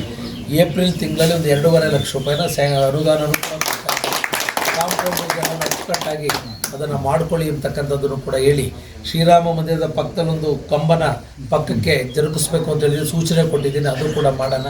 ನಮ್ಮ ನಾಗೇಶ್ವರ್ ಬ್ರಾಹ್ಮಣರ ಆಶೀರ್ವಾದ ಬೇಕು, ಅವ್ರದ್ದೊಂದು ಲೈಟು ಕೂಡ ಜರೂರಾಗಿ ಹಾಕ್ಸ್ಕೊಡ್ತೀನಿ ಅಂತಕ್ಕಂಥದ್ದನ್ನು ಕೂಡ ಈ ಸಂದರ್ಭದಲ್ಲಿ ಹೇಳಿ ಇವತ್ತೇನು ಐಮಾಸ್ಕ್ ಲೈಟ್ಗಳನ್ನು ಕೂಡ ಸುಮಾರು 4-5 ಲೈಟ್ಗಳನ್ನು ವ್ಯಾಪ್ತಿನಲ್ಲಿ ಅಳವಡಿಸ್ತಕ್ಕಂಥದ್ದಕ್ಕೆ ಅವಕಾಶ ಮಾಡಿದ್ವಿ. ಏಕೆಂದರೆ ನಾವು ಚುನಾವಣೆಗೆ ಬಂದಾಗ ಮಾತ್ರ ಬರೋರಲ್ಲ, ನಿಮ್ಮ ಅಭಿವೃದ್ಧಿಯ ಜೊತೆ ನಿಮ್ಮದು ಒಡನಾಡಿ ಶುದ್ಧ ನೀರು ಘಟಕ ಕೂಡ ಮಾಡಿಕೊಟ್ಟಿದ್ದೀವಿ. ನಮ್ಮ ಗ್ರಾಮದ ಪರಿಮಿತಿ ಆಂಜನೇಯ ಸ್ವಾಮಿ ದೇವಾಲಯಕ್ಕೂ ಕೂಡ ಸಹಕಾರವನ್ನು ಮಾಡಿಕೊಟ್ಟಿದ್ದೀವಿ. ಆ ಕೋಳಿಕಟ್ಟೆನಲ್ಲಿ ಒಂದು ಗಣಪತಿ ವಿಗ್ರಹ ದೇವಸ್ಥಾನ ಮಾಡ್ತೀವಿ, ಅದಕ್ಕೂ ಕೂಡ ಸುಮಾರು 1 ಲಕ್ಷಕ್ಕಿಂತ ಹೆಚ್ಚು ಅನುದಾನವನ್ನು ಒದಗಿಸ್ಕೊಟ್ಟಿದ್ದೀವಿ. ಬಡಾವಣೆ ಬೆಳೀತಾ ಇದೆ. ಈಗ ಒಂದೇ ಸಲ ಎಲ್ಲರೂ ಮಾಡೋಕ್ಕಾಗಲ್ಲ. ಬೆಳೆದಂಗೆ ಅನುದಾನದ ಲಭ್ಯತೆಯನ್ನು ನೋಡಿ ಸಹಕಾರ ಮಾಡುವಂಥ ಕೆಲಸನ ಮಾಡಿಕೊಡ್ತೀವಿ ಅಂತಕ್ಕಂಥದ್ದನ್ನು ಕೂಡ ಹೇಳಿ ಇವತ್ತು ನಮ್ಮ ಏನು ಗುರುಭವನದ ಹತ್ರ ನಿಮ್ಗೆ ಗೊತ್ತಿದೆ. ಏಕೆಂದರೆ ಆಗಬೇಕಾದ್ರೆ ಕೆಲಸ ಮುಗಿಯಗಂಟ ಸ್ವಲ್ಪ ತಾಳ್ಮೆ ವಹಿಸಬೇಕು. ಈಗ ಅಲ್ಲಿಗೆ ಎಲ್ಲ ಹಂಬಿಸ್ಕೊಂಡು ಬರ್ತವೆ, ವೈಜ್ಞಾನಿಕವಾಗಿ ಮಾಡಿದೆ. ಈಗ ಶ್ರವಣಬೆಳಗೊಳದಿಂದ ಬರ್ತಕ್ಕಂಥ ಎಡಭಾಗದಲ್ಲಿ ಹೋಗ್ತವೆ, ತಿರುವಿನಲ್ಲಿ ಆಗ್ತದೆ. ಅಲ್ಲೆಲ್ಲ ಗಾಡಿಗಳನ್ನ ಸ್ಲೋ ಮಾಡಬೇಕು ಅನ್ನೋ ಉದ್ದೇಶದಲ್ಲೇ ಎಲ್ಲ ಮಾಡಿರ್ತಕ್ಕಂಥದ್ದು. ಅಲ್ಲಿ ನನಗೆ ತಿಳಿದಿರೋ ಮಾಹಿತಿ ಪ್ರಕಾರ ಒಂದು 25-30 ಸಾವಾಗಿದೆ. ಅದನ್ನು ಅವಾಯ್ಡ್ ಮಾಡಬೇಕು ಅನ್ನೋ ಉದ್ದೇಶದಲ್ಲಿ ಮಾಡಿದೆ. ಆ 2 ಸರ್ಕಲಲ್ಲಿ ಸ್ವಲ್ಪ ಅಗಲ ಆಗಿದೆ ಅನ್ನೋದು ಮಾಹಿತಿ ಇದೆ. ಇವತ್ತು ಇಂಜಿನಿಯರ್ ಅದನ್ನು ಸುಲಭ ಬಿಡಲ್ಲ. ತಾಂತ್ರಿಕವಾಗಿ ಏನು ಮಾಡಬೇಕು ಅದನ್ನು ಕಡಿಮೆ ಮಾಡಬೇಕು, 5 ಮೀಟ್ರಿಗೆ ಮಾಡಿಸೋಣ. ಕಾರಣ ಏನಂದರೆ ಕೆಲವು ಸುಮ್ಮನೆ ಅವೈಜ್ಞಾನಿಕ ಮತ್ತೊಂದು ಅಂತಾರೆ. ಸಾಮಾನ್ಯವಾಗಿ ಇಲ್ಲಿಂದ ಚೀಫ್ ಆಫೀಸರ್ ಹೋಗ್ಬಿಟ್ಟು ಕೇಳಿ, ಇಲ್ಲಿಂದ ನವೋದಯ ಸ್ಕೂಲ್ಗೆ 15 ಮೀಡಿಯನ್ ಲೈಟ್ ಹೋಗಿದ್ದಾವೆ. ಗುದ್ದಿ 15 ಲೈಟ್ಗಳು ಹೋಗಿದ್ದಾವೆ, ಅದಕ್ಕೆಲ್ಲ ಗೊತ್ತಿದೆ. ಅದಕ್ಕೆ ಮಿನಿಮಮ್ ಅಷ್ಟು ಬೇಕು ಜಾಗನ. ಆದರೆ ಆ ಸರ್ಕಲ್ ವ್ಯಾಪ್ತಿನಲ್ಲಿ ಯಾಕೆ ಇದು ಮಾಡಿದೆ ಅಂದರೆ ಕರಿಯಪ್ಪ ಚೌಟ್ರಿ ಹತ್ರ ಸುಮಾರು 15ರಿಂದ 20 ಜನ ಸತ್ತೋಗಿದ್ದಾರೆ ಸ್ಪೀಡಲ್ಲಿ ಬಂದು. ಇವೆಲ್ಲ ಮಾಹಿತಿನ ಆಧರಿಸಿ ಬ್ಲಾಕ್ ಸ್ಪಾಟ್ ಅಂತ ಗುರುತು ಮಾಡಿದೆ. ಇದನ್ನು ಅಲ್ಲಿ ಒಂದು ರೌಂಡ್ ಆಫ್ ಮಾಡಿರ್ತಕ್ಕಂಥ ಸರ್ಕಲ್ ಒಂಚೂರು ದೊಡ್ಡದಿದೆ ಅಂತ ಹೇಳಿದ್ದಾರೆ. ಅದನ್ನು ಒಂದು 4.5-5 ಮೀಟ್ರಿಗೆ ಮಾಡಿಸ್ಬೇಕು ಅಂತ ಮೊನ್ನೆ ಮೀಟಿಂಗ್ ಕೂಡ ಎಲ್ಲ ಮಾಡಿದ್ದೀವಿ. ಅದಕ್ಕೋಸ್ಕರ ಅದನ್ನು ಸ್ಟಾಪ್ ಕೂಡ ಮಾಡಿದ್ವಿ. ಸುಮ್ಮನೆ ಏಕೆಂದರೆ ಬಂದಿರತಕ್ಕಂಥದ್ದು ಹೇಗೋ ಅನ್ನೋದು ಬೇಡ. ಈಗ ರೈಲ್ವೆ ಸ್ಟೇಷನ್ ಹತ್ರನೂ ಕೂಡ ತಿರುಗಬೇಕಾದ್ರೆ ಅದನ್ನು ಕೂಡ ಚಿಕ್ಕದೇ ಮಾಡಿಸೋಕ್ಕೆ ಅದನ್ನು ಸ್ಟಾಪ್ ಮಾಡಿದ್ವಿ. ಯಾರು ಕೂಡ ಇದ್ರ ಬಗ್ಗೆ ತಪ್ಪಾಗಿ ಭಾವಿಸ್ಬಾರ್ದು. ಅದ್ರ ಜೊತೆಗೆ ಅಲ್ಲಿಂದ ಅಪ್ ಟು ನವೋದಯ ಸ್ಕೂಲ್ ತನಕ ಹಿಂದೆ ಮೀಡಿಯನ್ ಮಾಡಿದ್ರು ನಮ್ಮ ಶ್ರೀಕಂಠಪ್ಪರ ಹಿಂದೆ. ಅದೀಗಾಗಲೇ ಆ ರೋಡು ಮೇಲೆ ಬರ್ತಾ ಅದು ಮುಚ್ಕೊಂಡಿದೆ. ಅದಕ್ಕೋಸ್ಕರ 2 ಸೈಡ್ ಮಾಡಿ ಅದನ್ನು ಕೂಡ ಅದು ಸುಮಾರು 1 ಮೀಟ್ರ್ ಲೆಕ್ಕಾಚಾರಕ್ಕೆ ಮಾಡುವಂಥದ್ದಕ್ಕೆ ಅವಕಾಶನ ಮಾಡಿದೆ. ಒಟ್ಟಾರೆ ಆಕ್ಸಿಡೆಂಟ್ಗಳನ್ನ ಕಡಿಮೆ ಮಾಡುವ ಒಂದು ಸದುದ್ದೇಶದಿಂದ ಇವೆಲ್ಲ ಯೋಜನೆಗಳಿಗೆ ಇವತ್ತು ನಾವು ವಿಶೇಷವಾಗಿ ಆದ್ಯತೆಯನ್ನು ನೀಡಿದ್ದೀವಿ ಅಂತಕ್ಕಂಥದ್ದು ಕೂಡ. ತಾಂತ್ರಿಕವಾಗಿ ಸಣ್ಣ ಪುಟ್ಟ ವ್ಯತ್ಯಾಸಗಳಿದೆ, ಅದನ್ನು ಕೂಡ ಸರಿಪಡಿಸ್ತಕ್ಕಂಥ ಇಂಜಿನಿಯರಿಂಗ್ ಒಂದು ಜಾಯಿಂಟ್ ಮೀಟಿಂಗ್ ಮಾಡಿ ಅದನ್ನು ಕೂಡ ಗಮನ ಹರಿಸುವಂಥದ್ದು. ನಿಮಗೆಲ್ಲ ಗೊತ್ತು, ಇಲ್ಲಿಂದ ಕೆಳಭಾಗಕ್ಕೆ ಡ್ರೈನೇಜ್ಗಳಿರಲಿಲ್ಲ. ಈ ಸಂದರ್ಭದಲ್ಲಿ ಪುರಸಭಾ ಮಾಜಿ ಸದಸ್ಯ GR ಸುರೇಶ್, ಮುಖಂಡರಾದ ಕೃಷ್ಣೇಗೌಡ, ನಾರಾಯಣ್, ನವೀನ್, ಮಖಾನ್ ಶಿವು, ಕಿರಣ್, ಶೇಖರ್, ಮಂಜುನಾಥ್, ಯೋಗೇಶ್ ಸೇರಿದಂತೆ ಇತರರು ಹಾಜರಿದ್ದರು. ಪಿಟಿಸಿಎಲ್ ಕಾಯ್ದೆಯ ಸೆಕ್ಷನ್ 3(1)(b)ಯಲ್ಲಿ ಬಳಕೆಯಲ್ಲಿರುವ ಗ್ರಾಂಟೆಡ್ ಲ್ಯಾಂಡ್ ಎಂಬ ಪದವನ್ನು ಕೈಬಿಟ್ಟು ಅದರ ಬದಲಿಗೆ ಕ್ರಿಟೈನ್ ಲ್ಯಾಂಡ್ ಎಂದು ತಿದ್ದುಪಡಿ ಮಾಡುವಂತೆ ಆಗ್ರಹಿಸಿ ದಲಿತ ಸಂಘಟನೆಗಳ ಸಮನ್ವಯ ಸಮಿತಿ ಸದಸ್ಯರು ಜಿಲ್ಲಾಧಿಕಾರಿಗಳ ಕಚೇರಿ ಎದುರು ಪ್ರತಿಭಟಿಸಿ ಜಿಲ್ಲಾಡಳಿತಕ್ಕೆ ಮನವಿ ಸಲ್ಲಿಸಿದರು. ಇದೇ ವೇಳೆ ದಲಿತ ಸಂಘಟನೆಗಳ ಸಮನ್ವಯ ಸಮಿತಿ ಅಧ್ಯಕ್ಷ ಕೃಷ್ಣದಾಸ್ ಮಾಧ್ಯಮದೊಂದಿಗೆ ಮಾತನಾಡಿ, ಗ್ರಾಂಟೆಡ್ ಲ್ಯಾಂಡ್ ಪದದ ಬದಲಿಗೆ ಗ್ರಿಟೈನ್ ಲ್ಯಾಂಡ್ ಎಂದು ತಿದ್ದುಪಡಿ ಮಾಡಿದರೆ ಭೂ ಸುಧಾರಣಾ ಕಾಯ್ದೆಯ ಅಡಿಯಲ್ಲಿ ಇರುವ ಎಸ್ಸಿ ಎಸ್ಟಿ ಗೇಣಿದಾರರು, ವಿವಿಧ ಇನಾಂ ರದ್ದಿಯಾತಿ ಕಾಯ್ದೆಗಳ ಅಡಿಯಲ್ಲಿ ಇರುವ ಗೇಣಿದಾರರು, ಸರ್ಪ್ಲಸ್ ಲ್ಯಾಂಡ್ ತೋಟಿ, ತಳವಾರಿಕೆ, ಕುಲುವಾಡಿಕೆ, ಇನಾಂ ಭೂಮಿಗಳು ಪಿಟಿಸಿಎಲ್ ಕಾಯ್ದೆಯ ವ್ಯಾಪ್ತಿಗೆ ಬಂದು ನಿಜವಾದ ಸಾಮಾಜಿಕ ನ್ಯಾಯ ದೊರೆಯಲಿದೆ ಎಂದು ಹೇಳಿದರು. ಈಗ 1978ರಲ್ಲಿ ಪಿಟಿಸಿಎಲ್ ಕಾಯ್ದೆ ಬಂತು. ಜಾರಿ ಬಂದಾಗಲಿಂದ ಇಲ್ಲಿವರೆಗೆ ಸಾವಿರಾರು ಎಕರೆ ಜಮೀನನ್ನು ಎಸ್ಸಿ ಎಸ್ ಟಿಗಳು ಪಡೆಯುವಂತಾಯಿತು. ಆದರೆ ಇತ್ತೀಚೆಗೆ ಒಂದು ಸುಪ್ರೀಂ ಕೋರ್ಟ್ ಮತ್ತು ಹೈಕೋರ್ಟ್ ಆದೇಶಗಳು ಈ ಆಕ್ಟ್ಗೆ ವಿರುದ್ಧವಾಗಿ ತೀರ್ಪುಗಳನ್ನ ನೀಡ್ತಾ ಇದ್ದಾರೆ. ಇದರಿಂದಾಗಿ ಸಾವಿರಾರು ಎಸ್ಸಿ ಎಸ್ ಟಿಗಳು ಲಕ್ಷಾಂತರ ಜಮೀನನ್ನು ಕಳ್ಕೊಳ್ತಾ ಇದ್ದಾರೆ. ವಿರುದ್ಧವಾಗಿ ದಲಿತರ ವಿರುದ್ಧವಾಗಿ ತೀರ್ಪುಗಳು ಬರ್ತಾ ಇದೆ. ಕಾರಣ ಆದರೂ ಇಷ್ಟೇ, ಅಲ್ಲಿ ಗ್ರಾಂಟೆಡ್ ಲ್ಯಾಂಡ್ಗೆ ಬದಲಾಗಿ ಸರ್ಟೆನ್ ಲ್ಯಾಂಡ್ ಅಂತ ಸೇರಿಸ್ಬೇಕಲ್ಲಿ. ಬರೀ ಒಂದು ಚಿಕ್ಕ ಸಣ್ಣ ತಪ್ಪಿನಿಂದಾಗಿ ಗ್ರಾಂಟೆಡ್ ಅನ್ನೋದನ್ನು ತೆಗೆದು ಸರ್ಟೆನ್ ಲ್ಯಾಂಡ್ ಅಂತ ತಿದ್ದುಪಡಿ ಮಾಡಬೇಕು ಅಂತ ನಾವು ಸರ್ಕಾರವನ್ನು ಒತ್ತಾಯ ಮಾಡ್ತಾ ಇದ್ದೀವಿ ಸರ್. ಪ್ರತಿಭಟನೆಯಲ್ಲಿ ಹಿರಿಯ ದಲಿತ ಮುಖಂಡರಾದ ಈರಪ್ಪ, ಈರೇಶ್ ಹಿರೇಹಳ್ಳಿ, ಎಂವಿ ಗೋವಿಂದರಾಜು, ರಾಜಶೇಖರ್, ಗೊರೂರು ರಾಜು, ಡಿ ಪುಟ್ಟರಾಜಪ್ಪ, ರಂಗಸ್ವಾಮಿ ಗುಡ್ಡನಹಳ್ಳಿ, ಪ್ರದೀಪ್, ಉಳುವಾರ ಹರೀಶ್, ಶಿವಪ್ಪ ನಾಯಕ, ಕುಮಾರ್, ಸಾತೇನಹಳ್ಳಿ ರಮೇಶ್, ನಲ್ಲಪ್ಪ, ಕೇಶವಮೂರ್ತಿ ಹಾಜರಿದ್ದರು. ವಿಧಾನಸಭಾ ಸದನದಲ್ಲಿ ಕಾಂಗ್ರೆಸ್ ಶಾಸಕ ಶಿವಲಿಂಗೇಗೌಡ ಅವರು ಬಳಸಿದ್ದ ಅವಹೇಳನಕಾರಿ ಹಾಗೂ ಅಶ್ಲೀಲ ಪದಗಳು ರಾಜ್ಯ ವಿಧಾನಸಭೆಯ ಘನತೆಗೆ ಧಕ್ಕೆ ಉಂಟಾಗಿದ್ದು, ಅದರ ಬಗ್ಗೆ ತಿಳಿದಿದ್ದರೂ ಸುಮ್ಮನಿದ್ದ ಸಭಾಧ್ಯಕ್ಷರು 24 ಗಂಟೆ ಒಳಗೆ ರಾಜೀನಾಮೆ ನೀಡಬೇಕೆಂದು ಬಿಜೆಪಿ ಮುಖಂಡ ಹಾಗೂ ವಕೀಲರಾದ ಜಿ ದೇವರಾಜೇಗೌಡ ಹೇಳಿದರು. ಅರಸೀಕೆರೆ ವಿಧಾನಸಭಾ ಕ್ಷೇತ್ರದ ಶಾಸಕರಾದಂಥ ಶ್ರೀಯುತ ಸನ್ಮಾನ್ಯ ಶ್ರೀ ಶಿವಲಿಂಗೇಗೌಡರು ಪವಿತ್ರವಾದಂಥ ಸಂವಿಧಾನದ ಅಡಿಯಲ್ಲಿ ನಿರ್ಮಾಣವಾದಂಥ ಸಂವಿಧಾನದ ದೇವಸ್ಥಾನವೆಂಬೇ ಹೆಸರು ಪಡೆದಿರುವಂಥ ಸದನದಲ್ಲಿ ಮಾತಾಡಿರುವಂಥ ಪದಗಳು ಇವತ್ತು ಇಡೀ ಸಂವಿಧಾನದ ಅಡಿಯಲ್ಲಿ ಇರುವಂಥ ಪ್ರತಿಯೊಂದು ಕಾರ್ಯಚಟುವಟಿಕೆಯಲ್ಲಿರುವಂಥ ಪ್ರತಿಯೊಬ್ಬರು ಕೂಡ ತಲೆ ಬಗ್ಗಿಸುವಂಥ ಕೆಲಸವನ್ನು ಕೂಡ ಮಾಡಿದ್ದಾರೆ. ಭಾಳ ಪ್ರಮುಖವಾಗಿ ಒಂದು ಆಡಳಿತ ಪಕ್ಷ ಸದನದಲ್ಲಿ ಯಾವುದೇ ಒಂದು ವಿಚಾರಗಳ ಬಗ್ಗೆ ಮಂಡಿಸಬೇಕಾದ್ರೆ ವಿರೋಧ ಪಕ್ಷ ಅದನ್ನು ಖಂಡಿಸುವಂಥದ್ದು, ಅದು ಸಂವಿಧಾನಬದ್ಧ ಹಕ್ಕು. ಅದು ಯಾವುದೇ ವಿಚಾರಗಳ ಬಗ್ಗೆ ಆರೋಪ ಪ್ರತ್ಯಾರೋಪಗಳಿರ್ತವೆ, ಅದು ಕಾನೂನುಬದ್ಧವಾಗಿರಬೇಕು, ಕಾನೂನು ಚೌಕಟ್ಟಲ್ಲಿರಬೇಕು. ಒಂದು ಶಾಸಕಾಂಗದ ಸಭೆಯಲ್ಲಿ ಈ ಒಂದು ನಾಡಿಗೆ ಸಂವಿಧಾನದ ಅಡಿಯಲ್ಲಿ ಶಾಸನವನ್ನು ರಚನೆ ಮಾಡಿ ಆ ಶಾಸನಬದ್ಧವಾದಂಥ ಪದಗಳನ್ನು ಕಾರ್ಯಾಂಗ ರೂಪಕ್ಕೆ ತರಲಿಕ್ಕೆ ಮಾಡಬೇಕಾದಂಥ ವೇದಿಕೆ ಇರೋದೇ ಸದನದಲ್ಲಿ. ಆ ಸದನದಲ್ಲಿ ಪ್ರಾಮಾಣಿಕವಾಗಿ ಚರ್ಚೆ ಮಾಡಿ ರಾಜ್ಯದ ಅಭಿವೃದ್ಧಿ ಬಗ್ಗೆ ಚರ್ಚೆ ಮಾಡಬೇಕು ಹೊರತಲ್ಲಿ ಬೇಡವಾದಂಥ ವಿಚಾರಗಳನ್ನು ಚರ್ಚೆ ಮಾಡಲಿಕ್ಕೆ ಕಾನೂನಲ್ಲಿ ಅವಕಾಶ ಇಲ್ಲ. ಅದನ್ನು ತಡೆಯೋದಕ್ಕಂತಲೇ ಸಭಾಧ್ಯಕ್ಷರನ್ನು ನೇಮಕ ಮಾಡಿರ್ತಾರೆ. ಸರ್ವಾನುಮತದಿಂದ ಆಡಳಿತ ಪಕ್ಷ ಮತ್ತು ವಿರೋಧ ಪಕ್ಷದ ಎರಡೂ ಕಡೆ ಸದಸ್ಯರ ವೋಟಿಂಗ್ ಮೇಲೆ ಸಭಾಧ್ಯಕ್ಷರನ್ನು ನೇಮಕ ಮಾಡಿರ್ತಾರೆ. ಸಭಾಧ್ಯಕ್ಷರ ಜವಾಬ್ದಾರಿ ಅದು. ಪಕ್ಷಾತೀತವಾಗಿ ಕುಳಿತುಕೊಳ್ಳುವಂಥ ಪವಿತ್ರವಾದಂಥ ಪೀಠ ಸಭಾಧ್ಯಕ್ಷರ ಪೀಠ ಅದು. ಆ ಪೀಠದಲ್ಲಿ ಕುಳಿತಿರುವಂಥ ವ್ಯಕ್ತಿ ಯಾರೇ ಆದರೂ ಕೂಡ ಅವರು ದೇವರ ಸ್ಥಾನದಲ್ಲಿ ಹಿಡಿದು ತಕ್ಕಡಿಯನ್ನು ಹಿಡಿದು ತೀರ್ಪನ್ನು ಕೊಡಬೇಕಾದಂಥ ಜವಾಬ್ದಾರಿ ಅಂತ ಹುದ್ದೆ ಸಭಾಧ್ಯಕ್ಷರ ಹುದ್ದೆ ಅದು. ಆ ಒಂದು ಸದನದಲ್ಲಿ ಶಿವಲಿಂಗೇಗೌಡರು ಅಂಥ ಅಶ್ಲೀಲವಾದ ಪದಗಳನ್ನು ಬಳಸಿರುವಂಥದ್ದು ಭಾಳ ವಿಶೇಷವಾಗಿ ಈ ದೇಶದಲ್ಲಿ ಏನಾದರೂ ನಾವು ನಾಗರಿಕತೆಯನ್ನು ಸ್ವಲ್ಪ ಮುಂದುವರ್ಸ್ಕೊಂಡು ಬರ್ತಾ ಇದ್ದೀವಿ ಅಂತಂದರೆ ಅದ್ರ ಮೂಲ ಬೆನ್ನೆಲುಬಾಗಿ ನಿಂತಿರೋದು RSS. ಇವತ್ತು ಹಿಂದೂ ಸನಾತನ ಧರ್ಮವನ್ನು ಇಡೀ ವಿಶ್ವದಾದ್ಯಂತ ಒಪ್ಕೊಳ್ತಾ ಇದ್ದಾರೆ. ಇವತ್ತು ಜಗತ್ತಿನಾದ್ಯಂತ ಹಿಂದೂ ಸನಾತನ ಧರ್ಮವನ್ನು ಒಪ್ಕೊಳ್ತಾ ಇದ್ದಾರೆ. ರಾಷ್ಟ್ರೀಯ ಸ್ವಯಂ ಸೇವಕ ಸಂಘ ಏನಿದೆ ಯಾರಿಗೋಸ್ಕರ ತ್ಯಾಗ ಮಾಡ್ತದೆ ಅಂತಂದರೆ ದಯವಿಟ್ಟು ಆ ಇತಿಹಾಸದಲ್ಲಿ ಬರೀ ಒಂದು ಪುಟ ಓದಿದ್ರೆ ಸಾಕು RSS ಏನಂದ್ರೆ ಗೊತ್ತಾಗ್ತದೆ ಅಲ್ಲಿ. ಆದರೆ ಇದೇ ಶಿವಲಿಂಗೇಗೌಡರು ಛೀ ಥೂ ಅಂತಂತೇಳಿ ಲೇ RSS ಈ ಪದ ಬಳಕೆ ಮಾಡಿರೋಂಥದ್ದು. ಇಷ್ಟು ಅಶ್ಲೀಲವಾದ ಪದವನ್ನು ಬಳಸಿ ಒಂದು ಹೆಣ್ಣು ಮಗಳ ಬಗ್ಗೆ ಅವೇಳನಕಾರಿ ಹೇಳಿಕೆಯನ್ನು ಕೊಡ್ತಾ ಇರ್ಬೇಕಾದ್ರೂ ಕೂಡ ಸಭಾಧ್ಯಕ್ಷರು ನಗ್ತಾ ಇದ್ದಾರೆ ಅಂತಂದ್ರೆ ಸಭಾಧ್ಯಕ್ಷರ ಘನತೆಯಲ್ಲಿ ಹೋಗಿದೆ ಇವತ್ತದು. ನಾನು ಕೂಡಲೇ ಆಗ್ರಹವನ್ನು ಮಾಡ್ತಾ ಇದ್ದೀನಿ, ನಾವು ಪ್ರೆಸ್ ಮೀಟ್ ಮುಗಿಸಿ ಕೆಳಗೆ ಇಳಿದ ನಂತರ 24 ಗಂಟೆ ಒಳಗಡೆ ಸಭಾಧ್ಯಕ್ಷರು ರಾಜೀನಾಮೆಯನ್ನು ಕೊಡಬೇಕು. ಆಗ ಈ ಸಂವಿಧಾನದ ಅಡಿಯಲ್ಲಿ ಶಾಸಕಾಂಗ ಸಭೆಗೆ ಗೌರವ ಇರ್ತದೆ. ಅಲ್ಲಿ ಏನು ಮಾಡ್ತಾ ಇದ್ದೀವಿ ಸ್ವಾಮಿ ಸಭಾಧ್ಯಕ್ಷ ನೀವು ಅಲ್ಲಿ? ಯಾಕೆ ನಿಮ್ಮ ಧರ್ಮದ ಬಗ್ಗೆ ಮಾತಾಡಲಿಲ್ಲ ಅಲ್ವಾ? ನಿಮ್ಮ ಜಾತಿ ಬಗ್ಗೆ ಮಾತಾಡಲಿಲ್ಲ ಅಲ್ಲ ಶಿವಲಿಂಗೇಗೌಡರು? ಶಿವಲಿಂಗೇಗೌಡರು ಮಾತಾಡಿದ ಯಾರ ಬಗ್ಗೆ? ಈ ದೇಶದ ಬೆನ್ನೆಲುಬಾಗಿರೋಂಥವ್ರನ್ನ, ಈ ಸನಾತನ ಧರ್ಮವನ್ನು ಕಾಪಾಡ್ತಾ RSS ಬಗ್ಗೆ ಮಾತಾಡಿದ್ದು. ಈ ಭಾರತಾಂಬೆ ಹೆಣ್ಣು ಮಕ್ಕಳ ಬಗ್ಗೆ ಅಷ್ಟೇ ಮಾತಾಡಿದಂಥದ್ದು. ಇಂಥ ಒಬ್ಬ ಯೋಗ್ಯವಾದ ವ್ಯಕ್ತಿಯನ್ನ ಅವ್ನು ಮಾತನಾಡ್ಬೇಕಾದ್ರೆ ನೀವಲ್ಲಿ ನಗಾಡ್ತಾ ಕುಳಿತುಕೊತಿರೋ ಸಭಾಧ್ಯಕ್ಷರೇ, ನೀವಲ್ಲಿ ಯಾವ ನೈತಿಕತೆ ಇದೆ ನಿಮಗೆ? ಸಭಾಧ್ಯಕ್ಷ ಮುಂದುವರಿದಕ್ಕೆ ನಿಮಗೆ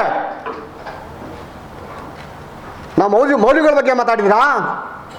ಇಲ್ಲ ಬುರ್ಕಾಕ ಬಂದ್ರೆ ಹೆಣ್ಮಕ್ಳ ಬಗ್ಗೆ ಮಾತಾಡಿದ್ರಾ? ಇಲ್ಲ ಯಾವ್ದಾರ ಪಾಕಿಸ್ತಾನದ ಬಗ್ಗೆ ಮಾತಾಡಿದ್ರಾ?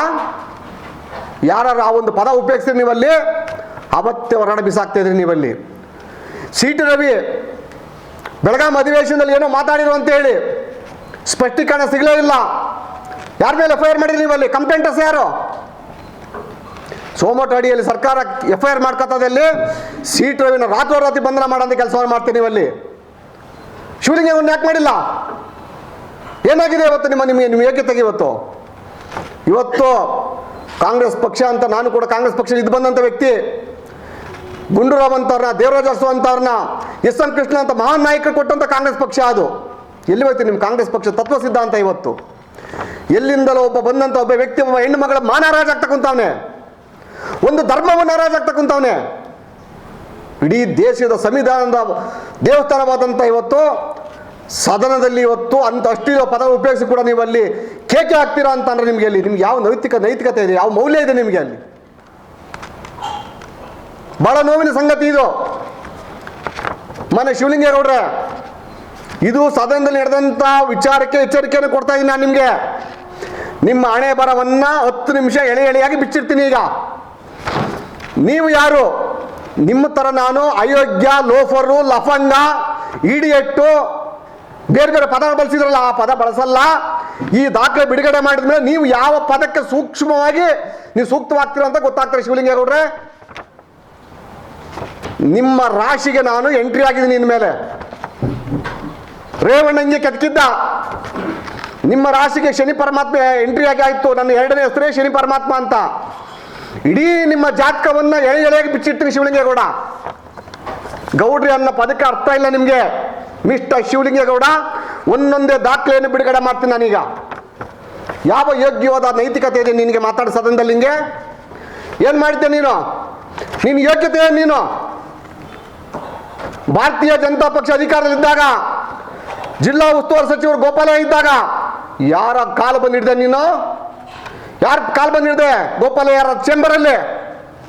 ನನ್ನ ಹತ್ರ ಬರಲಿಲ್ವಾ ನೀನು? ಏನಾಗಿತ್ತು ನಿನಗೆ? ನೀನು ಸರ್ಕಾರಿ ಪಾರ್ಕನ್ನು ಕಬಳಿಸಿ ನೀನು ಆ ಜಾಗದಲ್ಲಿ ಮನೆಯನ್ನು ಕಟ್ಟೆ ನೀನು. ರೋಹಿಣಿ ಸಿಂಧೂರಿ ಅವರು ಜಿಲ್ಲಾಧಿಕಾರಿಯಾಗಿದ್ದಾಗ ನೇರವಾಗಿ ಯಾವ ದೊಡ್ಡ ಬೆದರಿಕೆಗೆ ಎದುರದೆ ನೇರವಾಗಿ ರಿಪೋರ್ಟ್ ಹಾಕಿದ್ರು. ನೀನು ಒಬ್ಬ ಜಮೀನು ಆಸ್ತಿಯ ಕಳ್ಳ ಅಂತ ಬರೆದ್ರು ಆದೇಶದಲ್ಲಿ. ಕಬಳಿಸಿದ್ದಾರೆ ಅಂತ ಹೇಳಿದ್ರು. ಕಬಳಿಸಿದ್ದಾರೆ ಅಂತ ಕಳ್ಳ ಅಂತ ಅಲ್ವಾ? ಸದನದಲ್ಲಿ ನಿನ್ನ ಕಳ್ಳ ಅಂತಂದ್ರೆ ತಪ್ಪ ಅದು? ನಿನ್ನ ಆಸ್ತಿಯನ್ನ ನೀನು ಯಾವಾಗ ಸರ್ಕಾರಿ ಪಾರ್ಕನ್ನ ಒತ್ತುವರಿ ಮಾಡಿ, ನೀನು ಒತ್ತುವರಿಯೆಲ್ಲ ಕಬಳಿಸಿಯ ಆ ಆಸ್ತಿಯನ್ನು ನಿನ್ನ ಬೇನಾಮಿ ಹೆಸರಿಗೆ ಮಾಡ್ಕೊಂಡ ಅಂತೇಳಿ ನಿನ್ನ ವಿರುದ್ಧವಾಗಿ ಭೂ ಕಬಳಿಕೆ ನ್ಯಾಯಾಲಯದಲ್ಲಿ ಕೇಸನ್ನು ಫೈಲ್ ಮಾಡಿದಾಗ ನಾನೇ ರೆಸ್ಪಾಂಡೆಂಟ್ ಅಡ್ವೊಕೇಟ್. ನಾನು ಏನಾಯ್ತು ಅವತ್ತು ಹೇಳ್ರಿ ಶಿವಲಿಂಗೇಗೌಡ್ರೆ? ನಿನಗೆ ತಾಕತ್ತಿದ್ರೆ ನಿಜವಾಗ ನಿನ್ನ ತಂದೆಯ ಮಗನಾಗಿದ್ರು ನೀನು ಈ ಸವಾಲಿಗೆ ಬಹಿರಂಗವಾಗಿ ಉತ್ತರ ಕೊಡಬೇಕು. ನೀನಲ್ಲಿ ಮೂರ್ಖತನ ಪರಮಾವಧಿ ಏನು ಅಂತಂದ್ರೆ ಅಕ್ರಮ ಅನ್ಯಾಯಕ್ಕೆ ಪೂರಕವಾದ ತಂದೆಯಾದಂಥ JDS ಪಕ್ಷ ಅವತ್ತು ನಿನ್ನ ರಕ್ಷಣೆ ಮಾಡ್ತಾವತ್ತು. ಇದೇ ಕುಮಾರಸ್ವಾಮಿ ಅವರು ಮಾಡಿದಂಥ ಒಂದು ತಪ್ಪು, ಅವರ ಕ್ಯಾಬಿನೆಟ್ ಸಚಿವ ಸಂಪುಟದಲ್ಲಿ ಮಡಿಗೆ ಬದಲಿ ನಿವೇಶನವನ್ನು ಕೊಡಬಹುದು ಅಂತೇಳಿ ಒಂದು ರೆಸಲ್ಯೂಷನ್ ಪಾಸ್ ಮಾಡಿದರು. ಶಿವಲಿಂಗೇಗೌಡ್ರೆ ನೋಡಿ, ನಿಮ್ಮ ಸಚಿವ ಸಂಪುಟದ ಆದೇಶದ ಪ್ರತಿ ಇದು. ಅವತ್ತು ನೀವು ಸರ್ಕಾರಿ ಪಾರ್ಕನ್ನು ನಿವೇಶನ ಕದ್ದು ಹೊಡೆದಿದ್ದೀರಾ ನೀವು ಅಂತೇಳಿ ನೇರವಾಗಿ ನಿಮ್ಮ ಹೆಸರಿಗೆ ನೋಂದಣಿ ಮಾಡ್ಕೊಂಡಿದ್ದೀರಾ ಅಂತೇಳಿ ನಿಮ್ಮ ಮೇಲೆ ಆರೋಪ ಆಗಿ FIR ಆದಾಗ ಎರಡನೇ ಆರೋಪಿ ಬೇರೆ ಯಾರು ಅಲ್ಲ ಶಿವಲಿಂಗೇಗೌಡ್ರ. ಆದೇಶದ ಕಾಪಿ ಇದೆ ನೋಡಿ ಇಲ್ಲಿ. KM ಶಿವಲಿಂಗೇಗೌಡ ಬಿನ್ ಮಂಜೇಗೌಡ, ವಾಸ ಮಾರುತಿನಗರ, ಅರಸೀಕೆರೆ, ಹಾಸನ. ನೋಡಿ ಇದು ಆದೇಶದ ಪ್ರತಿ, ಕೋರ್ಟ್ ಆದೇಶದ ಪ್ರತಿ ಇದು. ಎರಡನೇ ಆರೋಪಿ ಇದೆ ಶಿವಲಿಂಗೇಗೌಡ. ಸರ್ಕಾರಿ ಜಾಗವನ್ನು ಕಳ್ಳತನ ಮಾಡಿದ್ದಾನೆ ಅಂತೇಳಿ, ಕಬಳಿಸಿದ್ದಾನೆ ಅಂತೇಳಿ ಜಿಲ್ಲಾಧಿಕಾರಿ ಅವರ ವರದಿ ಆಯಿತು. ಟೌನ್ ಮುನ್ಸಿಪಾಲಿಟಿ ಅವರದ ರಿಪೋರ್ಟ್ ಕೂಡ ಬಂತು. ಪುರಸಭಾ ಕಾರ್ಯಾಲಯ ಅರಸೀಕೆರೆ ನಿವೇಶನವನ್ನು ಕದ್ದು ಹೊಡೆದಿದ್ಯಾ ನೀನು ಅಂತೇಳಿ ಏನೆಲ್ಲ ಮಾಡಿದ್ರಿ.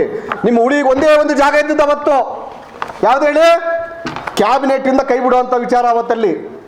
ಆ ಜಾಗಕ್ಕೂ ಕೂಡ ನೀವೇನು ಮಾಡಿದ್ರಿ, ಇನ್ನೊಂದು CA ಜಾಗವನ್ನು ಬದಲಿಯಾಗಿ ಕೊಟ್ರಿ ನೀವಲ್ಲಿ. CA ಜಾಗನೇ ಬಿಡಲಿಲ್ಲ ಅಲ್ಲಿ. ಇದ್ರ ಬಗ್ಗೆ ಪ್ರಬಲವಾಗಿ ಹೋರಾಟ ಮಾಡಿದೆ ನಾನಲ್ಲಿ. ಇವತ್ತು ದೇವೇಗೌಡ ಕುಟುಂಬದ ರಕ್ಷಣೆಗೆ ನನ್ನನ್ನು ಹೆಂಗೆ ಹೈಕಮಾಂಡ್ ಕಟ್ಟಾಕಿದ್ರು ಇವತ್ತು, ಅದೇ ಥರ ಅವತ್ತು ನಮ್ಮ ಭಾರತೀಯ ಜನತಾ ಪಕ್ಷ ಅಧಿಕಾರದಲ್ಲಿದ್ದಾಗ ಜಿಲ್ಲಾ ಉಸ್ತುವಾರಿ ಸಚಿವರಾದಂಥ ಗೋಪಾಲಯ್ಯನವರು ಕ್ಷಮೆ ಕೇಳಿಸಿ ಕಾಲಿಡಿಸಿ ಅವತ್ತು ಕೈ ಬಿಡು ಅಂತ ಅಂದರು. ನಾನು ಕೇಸ್ ವಾಪಸ್ ತೆಗಿಯಲ್ಲ ಅಂದೆ. ನಾನಲ್ಲಿ ರಿಟೈರ್ಮೆಂಟ್ ಆಗ್ತೀನಿ ಆ ಕೇಸಿಂದ ಅಂದೆ. ಕೇಸಿಂದ ಹೊರಗೆ ಬಂದೆ ನಾನಲ್ಲಿ. ಕೇಸ್ ಏನಾಯ್ತು ಇವತ್ತು, ಇದೇ ರಿಪೋರ್ಟ್ ಮೇಲೆ ಕುಮಾರಸ್ವಾಮಿ ಅವರು ಕ್ಯಾಬಿನೆಟಲ್ಲಿ ಕೊಟ್ಟಂಥ ತೀರ್ಮಾನ ಇದೆಯಲ್ಲ, ಮಾನ್ಯ ಕುಮಾರಸ್ವಾಮಿ ಅವರೇ, ನಿಮ್ಮ ವಂಶದ ವಿರುದ್ಧ ಮಾತಾಡಿದ್ರಲ್ಲ, ನೀವು ಸಾಕಿರೋದ ಭ್ರಷ್ಟಾಚಾರದ ಒಂದು ಕೂಸು ಇದು ಶಿವಲಿಂಗೇಗೌಡ. ನಿಮಗೂ ನೈತಿಕತೆ ಇಲ್ಲ ಇವನ ಬಗ್ಗೆ ಮಾತಾಡೋಕ್ಕೆ, ಯಾಕೆಂದ್ರೆ ಅವನು ಬೆಳೆಸಿದ್ದೆ ನೀವು, MLA ಮಾಡಿದ್ದೆ ನೀವು. ಅದೇನೋ ಹೇಳಿದ್ರು ಕೆಲವರೆಲ್ಲ ರಾಗಿ ಬಗ್ಗೆ, ಇನ್ನು ಜಲ್ಲಿ ಬಗ್ಗೆ, ಕ್ರಷರ್ ಬಗ್ಗೆ ಹೇಳಿದ್ರೆ ನನ್ನ ಪದ ಬಾಯಲ್ಲಿ ಬರೋದು ಬೇಡ. ಅವ್ನು ಯಾವ ಬಿರುದು ಕೊಟ್ಟವರು ಈ ರಾಜ್ಯಕ್ಕೆ ಜನತೆ ಗೊತ್ತಾಗೋಗಿದೆ ಅಲ್ಲಿ ನೀವಲ್ಲಿ.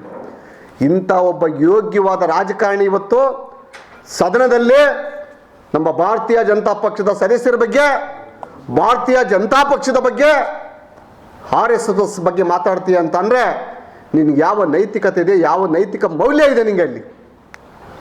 ನೀನು ಎಂಥ ಯೋಗ್ಯವಾದ ಮನುಷ್ಯ ಅಂತ CBIನಲ್ಲಿ FIR ಆಗಿದೆ. ಈಗ ಎಲೆಕ್ಷನ್ ಕೇಸಲ್ಲಿ ನಿಮ್ಮನ್ನು ಕರೆಸ್ತಾ ಇದ್ದಾರೆ. ಈಗ ಅಲ್ಲಿ ಬ್ಲೂ ಫಿಲ್ಮ್ ಹಂಚಿದ್ದೀನಿ ನಾವಲ್ಲಿ, ಕ್ರಮಬದ್ಧವಾಗಿ ಹಂಚಿ ಅಂತ ಹೇಳ್ತೀಯ ನೀನು Shivalingegowda.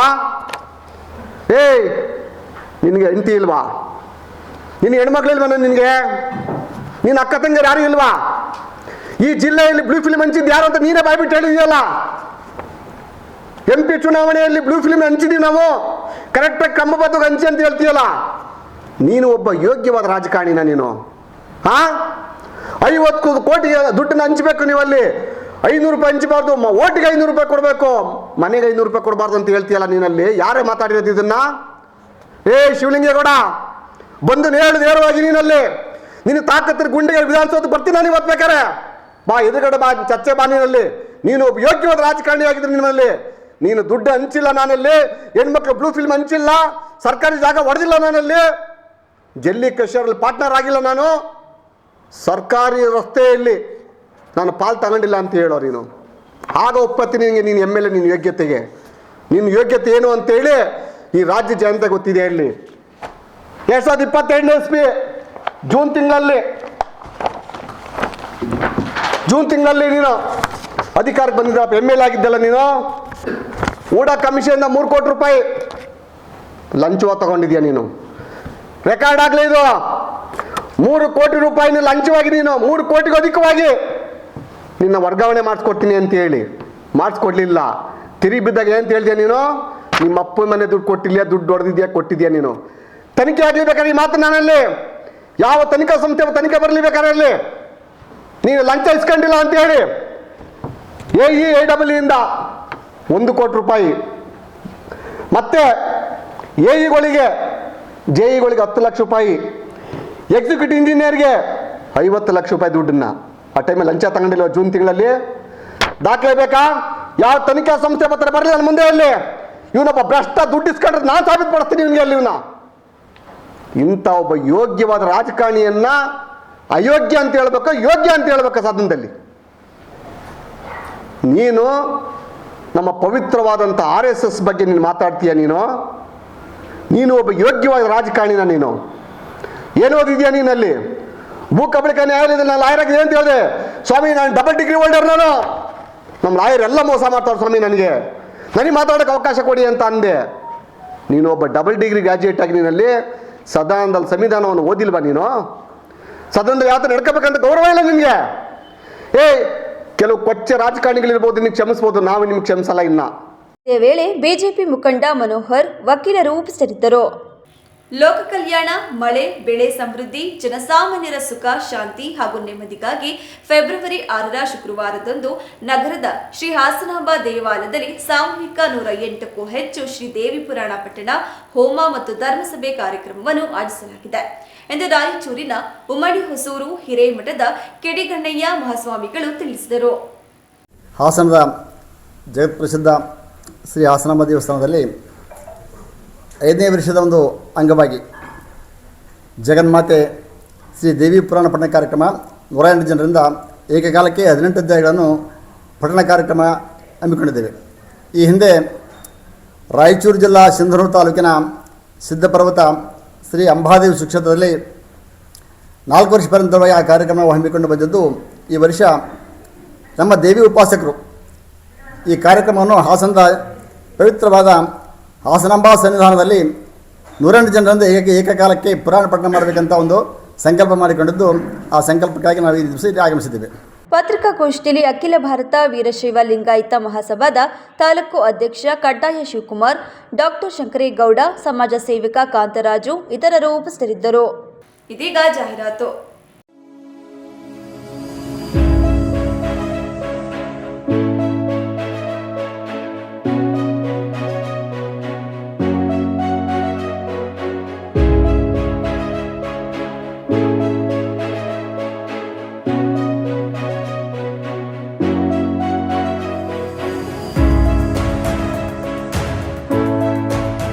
Hey everyone, I'm Dhruva HP. I'm Kritika Tia, Studying in class 12 of Bharat's PU Academy. We are proud to introduce Bharat's Academy, a newly established institution in science which is dedicated for excellence education in curricular and non-curricular activities. Hello everyone, myself Barira Kaunin. Myself Naba Zahra. We are from Bharat's PU Academy. I'm really proud to express the excellent and well-organized schedule of our college. A good college schedule plays a vital role in every student's life by shaping their future along with their knowledge, skills and character. Our college follows an academic system which focuses on both theoretical and competitive learning. Our college provides a well-disciplined yet friendly environment, a modern laboratories, a well-stocked library, digital learning facilities that support the students in their studies.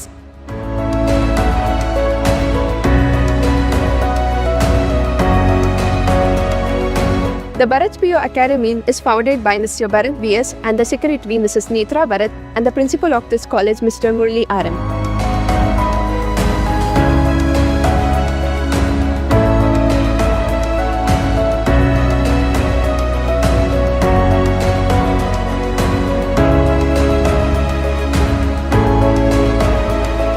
It's been a great experience studying in Bharat's Academy since I train especially for competitive exams like JEE, NEET, CET and NDA with individual care and support. Also, we are taught by highly qualified and experienced lecturers. ನಮಸ್ಕಾರ, ನಾನು ಭರತ್ ಅಂತ. So ನಮ್ಮದು ಭರತ್ಸ್ PU academy ಏನಿದೆ Hassan ಹಳ್ಳಿಕಟ್ಟೆ circle ಸಾಲ್ಗಮೆ ರಸ್ತೆನಲ್ಲಿ, ಇಲ್ಲಿ 2026-27ನೇ ಸಾಲಿನ admissions already open ಆಗಿದೆ. Complete competitive coaching college ಅಂತ ಹೇಳಿ ಹಾಸನದಲ್ಲಿ ಹೆಸರಾಗಿರುವಂಥ ನಮ್ಮ ಕಾಲೇಜಿನಲ್ಲಿ JEಗೆ ಸಪ್ರೇಟು, ನೀಟ್ಗೆ ಸಪ್ರೇಟು 2 ಬ್ಯಾಚ್ಗಳನ್ನು ನಾವು ಸ್ಟಾರ್ಟ್ ಮಾಡ್ತಾ ಇದ್ದೀವಿ. ಸೊ ಆದಷ್ಟು ಬೇಗ ಅಡ್ಮಿಷನ್ಸ್ ಎಲ್ಲ ಮುಗೀತಾ ಇದೆ. ಸೊ ದಯಮಾಡಿ ಪೇರೆಂಟ್ಸ್ಗಳು ಆದಷ್ಟು ಬೇಗ ಸದುಪಯೋಗ ಪಡ್ಕೊಳ್ಳಿ, ಆದಷ್ಟು ಬೇಗ ಬಂದು ನಿಮ್ಮ ಮಕ್ಕಳನ್ನ ಅಡ್ಮಿಷನ್ಸ್ ಮಾಡಿ. ಸೊ ಭರತ್ಸ್ ಅಕಾಡೆಮಿ ಹೊಸದಾಗಿ ಭರತ್ಸ್ ಅಕಾಡೆಮಿ ನಿಮ್ಮ ಮುಂದೆ ಬಂದಿದೆ. ಹಳ್ಳಿಕಟ್ಟಿ ವೃತ್ತ, ಸಾಲ್ಗಾಮಿ ರಸ್ತೆ, Hassan. Bharath's academy. Damro Yugadi Exchange offer is back. Upgrade to Damro's latest arrivals and exchange your old sofa for up to 35,000 rupees. Don't wait. Visit Damro today. ಗುಣಮಟ್ಟದ ಶಿಕ್ಷಣ, ಶಿಸ್ತು ಮತ್ತು ಸಂಸ್ಕಾರದ ಕಲಿಕೆಗೆ ಮತ್ತೊಂದು ಹೆಸರೇ ಚಿಕ್ಕಮಗಳೂರಿನ ಸೆಂಟ್ ಮೇರಿಸ್ ಪದವಿ ಪೂರ್ವ ಕಾಲೇಜು. 10 ಎಕರೆ ವಿಶಾಲವಾದ ಪರಿಸರ ಸ್ನೇಹಿ ಆವರಣ, ವಿಶ್ವದರ್ಜೆಯ ಪ್ರಯೋಗಾಲಯಗಳು, ನೈಸರ್ಗಿಕವಾಗಿ ನಿರ್ಮಿಸಿರುವ ವಿಶಾಲವಾದ ಶಾಲಾ ಕೊಠಡಿಗಳು, ಬಾಲಕ ಬಾಲಕಿಯರಿಗೆ ಪ್ರತ್ಯೇಕ ಹಾಸ್ಟೆಲ್ ವ್ಯವಸ್ಥೆ, 400 ಜನರು ಒಟ್ಟಿಗೆ ಕುಳಿತು ಊಟ ಮಾಡಬಹುದಾದ ಡೈನಿಂಗ್ ಹಾಲ್, ಅತ್ಯಂತ ಅನುಭವಿ ನುರಿತ ಶಿಕ್ಷಕರ ವೃಂದ, ಹೀಗೆ ಎಲ್ಲ ಮೂಲಭೂತ ವ್ಯವಸ್ಥೆಗಳಿಂದ ವಿದ್ಯಾರ್ಥಿಗಳ ಸೇವೆಗೆ ಸಕಲ ರೀತಿಯಿಂದಲೂ ಕಾಲೇಜು ಸಜ್ಜುಗೊಂಡಿದೆ. ವಿಜ್ಞಾನ ಮತ್ತು ವಾಣಿಜ್ಯ ವಿಭಾಗಗಳಲ್ಲಿ ಸ್ಪರ್ಧಾತ್ಮಕ ಕೋರ್ಸ್ಗಳಾದ ಸಿಇಟಿ, ನೀಟ್, ಜೆಇಇ, ನಾಟ ಮತ್ತು ಸಿಎ ಫೌಂಡೇಶನ್ ಕೋರ್ಸ್ಗಳಿಗೆ ಅನುಭವಿ ಉಪನ್ಯಾಸಕರಿಂದ ಬೋಧನಾ ಕಾರ್ಯ ನಡೆಯುತ್ತಿದ್ದು, ಮಕ್ಕಳಿಗೆ ಉತ್ತಮ ಶಿಕ್ಷಣ ನೀಡುವತ್ತ ಸಂಸ್ಥೆಯು ದಾಪುಗಾಲ ನೀಡುತ್ತಿದ್ದು, ಇಂದು ಜಿಲ್ಲೆ ಮಾತ್ರವಲ್ಲದೆ ಹೊರ ಜಿಲ್ಲೆಗಳಿಂದಲೂ ಅಪಾರವಾದ ಕೀರ್ತಿ ಮತ್ತು ಸಾಧನೆಗೆ ಸಂಸ್ಥೆ ಹೆಸರುವಾಸಿಯಾಗಿದೆ. ಆಸಕ್ತರು ವಿವರಗಳಿಗಾಗಿ ಹಿಂದೆ ಸಂಪರ್ಕಿಸಿ ಮಾಹಿತಿ ಪಡೆಯಬಹುದಾಗಿದೆ. ಕಾಂಟ್ಯಾಕ್ಟ್ 6360539736. ಅಧ್ಯಯನ ಪದವಿ ಪೂರ್ವ ಕಾಲೇಜು ಹಾಸನ ಉತ್ಕೃಷ್ಟ ಗುಣಮಟ್ಟದ ಶಿಕ್ಷಣದೊಂದಿಗೆ ವಿದ್ಯಾರ್ಥಿಗಳ ಭವಿಷ್ಯದ ಭದ್ರ ಬುನಾದಿಗೆ ಸಹಕಾರಿಯಾಗಿರುವ ನಮ್ಮ ಕಾಲೇಜು ತನ್ನ 3ನೇ ವರ್ಷಕ್ಕೆ ಪಾದಾರ್ಪಣೆ ಮಾಡುತ್ತಿರುವುದು ನಮ್ಮೆಲ್ಲರಿಗೂ ಸಂತಸದ ವಿಷಯ. ಅಧ್ಯಯನ ಪದವಿ ಪೂರ್ವ ಕಾಲೇಜಿನಲ್ಲಿ ವಿಜ್ಞಾನ ವಿಭಾಗದಲ್ಲಿ ಪಿಸಿಎಂಬಿ, ಪಿಸಿಎಂಸಿ ಮಾತ್ರವಲ್ಲದೆ ವಾಣಿಜ್ಯ ವಿಭಾಗದಲ್ಲಿ ಸಿಇಬಿಎ ಕೋರ್ಸ್ಗಳು ಸಹ ಲಭ್ಯವಿದೆ. ವಿದ್ಯಾರ್ಥಿಗಳ ಸರ್ವತೋಮುಖ ಶಿಕ್ಷಣದ ಅಭಿವೃದ್ಧಿಗಾಗಿ ಮೂಲ ಶಿಕ್ಷಣದೊಂದಿಗೆ ಕೆಸಿಇಟಿ, ನೀಟ್, ಜೆಇಇ ಕೋರ್ಸ್ಗಳ ಜೊತೆಗೆ ಸಾಫ್ಟ್ವೇರ್ ಡೆವಲಪ್ಮೆಂಟ್, ಬ್ಯಾಂಕಿಂಗ್ ಕೋರ್ಸ್ಗಳು ಹಾಗೂ ಸಿಎ ಫೌಂಡೇಶನ್ ತರಬೇತಿಯನ್ನ ನೀಡಲಾಗುವುದು. ಜೊತೆಗೆ ಕಲೆ, ನಾಟಕ, ಕ್ರೀಡೆ, ಸ್ಕೌಟ್ಸ್ ಅಂಡ್ ಗೈಡ್ಸ್, ವ್ಯಕ್ತಿತ್ವ ವಿಕಸನ, ಸಂಸ್ಕೃತಿಗಳ ಆಚರಣೆ, ರಸ್ತೆ ಸುರಕ್ಷತಾ ಕಾರ್ಯಕ್ರಮ, ಮಹಿಳಾ ಸಬಲೀಕರಣ, ಕಣ್ಣು ಮತ್ತು ಆರೋಗ್ಯ ತಪಾಸಣಾ ಶಿಬಿರಗಳು, ಗಿಡ ನೆಡುವ ಕಾರ್ಯಕ್ರಮಗಳು ಹಾಗೂ ಸೈಬರ್ ಕ್ರೈಮ್ ಜಾಗೃತಿಯಂತಹ ವಿವಿಧ ಕಾರ್ಯಕ್ರಮಗಳನ್ನು ಹಮ್ಮಿಕೊಂಡಿದ್ದೇವೆ. ಅತ್ಯುತ್ತಮ ಅಂಕಗಳನ್ನು ಗಳಿಸಿದ ವಿದ್ಯಾರ್ಥಿಗಳಿಗೆ ಸ್ಕಾಲರ್ಶಿಪ್ ಕೂಡ ಲಭ್ಯವಿದೆ. ನುರಿತ ಉಪನ್ಯಾಸಕರು ಹಾಗೂ ಸುಸಜ್ಜಿತ ಲ್ಯಾಬ್ಗಳನ್ನು ಒಳಗೊಂಡಿರುವ ನಮ್ಮ ಅಧ್ಯಯನ ಪದವಿ ಪೂರ್ವ ಕಾಲೇಜಿನಲ್ಲಿ ವಿದ್ಯಾರ್ಥಿಗಳಿಗೆ ಪ್ರತ್ಯೇಕವಾದ ಹಾಸ್ಟೆಲ್ನ ವ್ಯವಸ್ಥೆ ಕೂಡ ಲಭ್ಯವಿದೆ. 2026-27ನೇ ಶೈಕ್ಷಣಿಕ ಸಾಲಿಗೆ ದಾಖಲಾತಿಗಳು ಪ್ರಾರಂಭವಾಗಿದ್ದು, ವಿದ್ಯಾರ್ಥಿಗಳ ಉಜ್ವಲ ಭವಿಷ್ಯದ ಕನಸಿನ ಮೊದಲ ಹೆಜ್ಜೆ ನಮ್ಮ ಅಧ್ಯಯನ ಪದವಿ ಪೂರ್ವ ಕಾಲೇಜು. ದಾಖಲಾತಿಗಾಗಿ ಹಿಂದೆ ಸಂಪರ್ಕಿಸಿ. ಅಧ್ಯಯನ ಪದವಿ ಪೂರ್ವ ಕಾಲೇಜು, ವಿದ್ಯಾನಗರ, ಹಾಸನ. ಕಾಂಟ್ಯಾಕ್ಟ್ 9019526599. ಯಾವತ್ತು ಮರೆಯಲ್ಲ, ನಾನು ಚಿಕ್ಕವನಾಗಿದ್ದಾಗ ಹುಟ್ಟದಬ್ಬ ಅಂದ್ರೆ chocolate.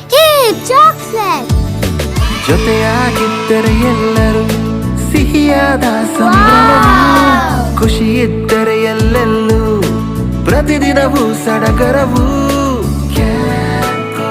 Campco chocolates, spreading. Kiran milestone English medium school, Kanathur, Arur taluk, Hassan ಜಿಲ್ಲೆ. ನರ್ಸರಿಯಿಂದ ಎಸ್ಎಸ್ಎಲ್ಸಿಯವರೆಗೆ ದಾಖಲಾತಿ ಪ್ರಾರಂಭವಾಗಿದೆ. ಕಲಿಕೆಗೆ ಪೂರಕ ಹಾಗೂ ಪ್ರಶಾಂತವಾದ ವಾತಾವರಣವಿದ್ದು, ವಿಶಾಲವಾದ ಆಟದ ಮೈದಾನ, ಕರಾಟೆ, ನೃತ್ಯ, ಹಾಡು, ಧ್ಯಾನ, ಯೋಗ ಮತ್ತು ಕ್ರೀಡೆಗಳಿಗೆ ಪರಿಣಿತರಿಂದ ತರಬೇತಿ ನೀಡಲಾಗುವುದು. ಕಂಪ್ಯೂಟರ್ ಲ್ಯಾಬ್, ಲೈಬ್ರರಿ, ನುರಿತ ಬೋಧಕರಿಂದ ವಿದ್ಯಾರ್ಥಿಗಳ ಶಿಕ್ಷಣಕ್ಕೆ ಹೆಚ್ಚು ಒತ್ತು ನೀಡಲಾಗುತ್ತಿದೆ. ಇದರಿಂದ ಪ್ರತಿ ವರ್ಷ ವಿದ್ಯಾರ್ಥಿಗಳ ಫಲಿತಾಂಶವು ಏರುಗತಿಯಲ್ಲಿದೆ. ಕ್ವಿಜ್, ಡಿಬೇಟ್, ಗ್ರೂಪ್ ಸ್ಟಡೀಸ್ ಮತ್ತು ಸ್ಟಡಿ ಅವರ್ಸ್ಗಳನ್ನು ನಡೆಸಿ ಪ್ರತಿಭಾವಂತ ವಿದ್ಯಾರ್ಥಿಗಳು ಹೊರಹೊಮ್ಮುವಂತೆ ನೋಡಿಕೊಳ್ಳಲಾಗುತ್ತದೆ. ನಮ್ಮ ಶಾಲೆಯಲ್ಲಿ ವ್ಯಾಸಂಗಕ್ಕೆ ಬರುವ ಮಕ್ಕಳಿಗೆ ಉತ್ತಮ ಬಸ್ ಸೌಲಭ್ಯವಿರುತ್ತದೆ. ನಿಮ್ಮ ಮಕ್ಕಳ ಭವಿಷ್ಯಕ್ಕಾಗಿ ಉತ್ತಮ ಆಯ್ಕೆ Kiran milestone English medium school. ವಿಳಾಸ ಕಣತೂರು, ಆಲೂರು ತಾಲೂಕು, ಹಾಸನ ಜಿಲ್ಲೆ. ಹೆಚ್ಚಿನ ಮಾಹಿತಿಗಾಗಿ ಸಂಪರ್ಕಿಸಿ 9632885902, 6363831152, 9964417623. 100 ವರ್ಷಗಳು 100 ದಿನಗಳು ಮೇಕಿಂಗ್ ಶುಲ್ಕದಲ್ಲಿ 100% ರಿಯಾಯಿತಿ. Bhima legacy fest 100 days offer. ಚಿನ್ನ, ಬೆಳ್ಳಿ ಮತ್ತು ವಜ್ರದ ಮೇಲಿನ ಮೇಕಿಂಗ್ ಶುಲ್ಕದಲ್ಲಿ 100% ವರೆಗೆ ರಿಯಾಯಿತಿ ಪಡೆಯಿರಿ. ಮತ್ತು ಪ್ರತಿ 1 ಲಕ್ಷ ರೂಪಾಯಿ ಮೌಲ್ಯದ ವಜ್ರದ ಮೇಲೆ 24 ಕ್ಯಾರೆಟ್ ಚಿನ್ನದ ಬಾರ್ ಉಚಿತವಾಗಿ ಪಡೆಯಿರಿ. ಎಲ್ಲಾ ಭೀಮಾ ಮಳಿಗೆಗಳಲ್ಲಿ ಲಭ್ಯ. ಷರತ್ತುಗಳು ಅನ್ವಯ. ಗೋಮತಿ ಕಲ್ಯಾಣ ಮಂಟಪ, 14 ವಸಂತಗಳನ್ನು ಪೂರೈಸಿ 15ನೇ ವರ್ಷಕ್ಕೆ ಪಾದಾರ್ಪಣೆ ಮಾಡುತ್ತಿರುವ ನಮ್ಮ ಗೋಮತಿ ಕಲ್ಯಾಣ ಮಂಟಪವನ್ನ ಹೊಚ್ಚ ಹೊಸ ರೂಪದಲ್ಲಿ ನಿಮ್ಮ ಮುಂದೆ ಪ್ರಸ್ತುತಪಡಿಸುತ್ತಿದ್ದೇವೆ. ಅತ್ಯಾಧುನಿಕವಾಗಿ ನವೀಕರಣಗೊಂಡ ಕಲ್ಯಾಣ ಮಂಟಪದಲ್ಲಿ 1200 ಜನರು ಕೂರಬಹುದಾದಂತಹ ಬ್ಯಾಂಕ್ವೆಟ್ ಹಾಲ್ ಹಾಗೂ 700 ಜನರು ಊಟ ಮಾಡಬಹುದಾದ ಡೈನಿಂಗ್ ಹಾಲ್ ಇದ್ದು, ಮದುವೆ, ಬೀಗರ ಔತಣ, ನಾಮಕರಣ ಮತ್ತು ಎಲ್ಲ ಶುಭ ಸಮಾರಂಭಗಳಿಗೆ ಸಸ್ಯಾಹಾರಿ ಮತ್ತು ಮಾಂಸಾಹಾರಿ ಔತಣಗಳಿಗೆ ಹಾಲ್ ಅನ್ನ ನೀಡಲಾಗುತ್ತದೆ. 4 ಎಕರೆಗೂ ಅಧಿಕ ಜಾಗದಲ್ಲಿ ವಾಹನಗಳಿಗೆ ಉತ್ತಮವಾದ ಪಾರ್ಕಿಂಗ್ ವ್ಯವಸ್ಥೆ ಸಹ ಲಭ್ಯವಿದೆ. ನಿಮ್ಮ ಕುಟುಂಬದ ಸುಂದರ ಕಾರ್ಯಕ್ರಮಗಳನ್ನ ಅತ್ಯುತ್ತಮ ಕ್ಷಣಗಳನ್ನಾಗಿ ಮಾರ್ಪಾಡಾಗಿಸಲು ಒಂದು ಒಳ್ಳೆಯ ಜಾಗ, ಅದುವೇ ನಮ್ಮ ಗೋಮತಿ ಕಲ್ಯಾಣ ಮಂಟಪ. ಗೋಮತಿ ಕಲ್ಯಾಣ ಮಂಟಪ, ಕೋಟ್, ಹೊಸ ಬಸ್ ನಿಲ್ದಾಣದ ಹತ್ತಿರ, ಚನ್ನಪಟ್ಟಣ ಬಡಾವಣೆ, ಹೊಳೆನರಸೀಪುರ ರಸ್ತೆ, ಹಾಸನ. ಬುಕಿಂಗ್ ಹಾಗೂ ಹೆಚ್ಚಿನ ಮಾಹಿತಿಗಾಗಿ ಸಂಪರ್ಕಿಸಿ 9484242761 ಮತ್ತು 8970568666. ಮತ್ತೊಮ್ಮೆ ಅಮೋಘ ವಾರ್ತೆಗಳಿಗೆ ಸ್ವಾಗತ. ಸಕಲೇಶಪುರ ತಾಲೂಕು ಬೆಳಗೋಡು ಹೋಬಳಿ ಯಡೇಹಳ್ಳಿ ಗ್ರಾಮದ ಸರ್ಕಾರಿ ಭೂಮಿಗಳಲ್ಲಿ ನಡೆದಿರುವ ಅಕ್ರಮ ಮಂಜೂರಾತಿ ಹಾಗೂ ಒತ್ತುವರಿ ವಿರುದ್ಧ ಕ್ರಮ ಕೈಗೊಳ್ಳುವಂತೆ ಆಗ್ರಹಿಸಿ ಜಿಲ್ಲಾ ಆದಿದ್ರಾವಿಡ ತುಳು ಸಮಾಜ ಸೇವಾ ಸಂಘದಿಂದ ಪ್ರತಿಭಟಿಸಿ ಜಿಲ್ಲಾಡಳಿತಕ್ಕೆ ಮನವಿ ಸಲ್ಲಿಸಿದರು. ಇದೇ ವೇಳೆ ಜಿಲ್ಲಾ ಆದಿದ್ರಾವಿಡ ತುಳು ಸಮಾಜ ಸೇವಾ ಸಂಘದ ರಾಜ್ಯಾಧ್ಯಕ್ಷ ಎಚ್ಎಂ ಸೋಮಪ್ಪ ಮಾತನಾಡಿ, ಯಡೇಹಳ್ಳಿ ಗ್ರಾಮದ ಸರ್ವೆ ನಂಬರ್ 207-2C ನಲ್ಲಿ ವಿಸ್ತೀರ್ಣ 2 ಎಕರೆ 10 ಗುಂಟೆ ಜಮೀನನ್ನು ಖಾಸಗಿ ವ್ಯಕ್ತಿಗೆ ಸ್ಥಳೀಯ ವಾಸವಿಲ್ಲದಿದ್ದರೂ ಅಕ್ರಮವಾಗಿ ಮಂಜೂರು ಮಾಡಲಾಗಿದೆ.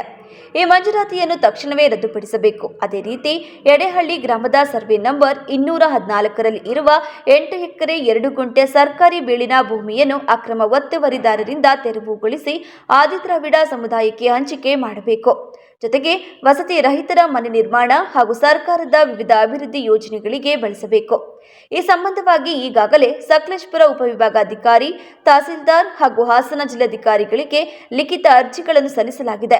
ಅಲ್ಲದೆ ಹಾಸನ ಹಾಗೂ ಸಕಲೇಶಪುರದಲ್ಲಿ ನಡೆದ ಜನಸಂಪರ್ಕ ಸಭೆಗಳಲ್ಲೂ ಜಿಲ್ಲಾ ಉಸ್ತುವಾರಿ ಸಚಿವರಾದ ಶ್ರೀ ಕೃಷ್ಣೇಗೌಡರವರಿಗೆ 2 ಬಾರಿ ಲಿಖಿತವಾಗಿ ಮನವಿ ಸಲ್ಲಿಸಿದರೂ ಯಾವುದೇ ಸ್ಪಂದನೆ ದೊರೆತಿಲ್ಲ ಎಂದು ಹೇಳಿದರು.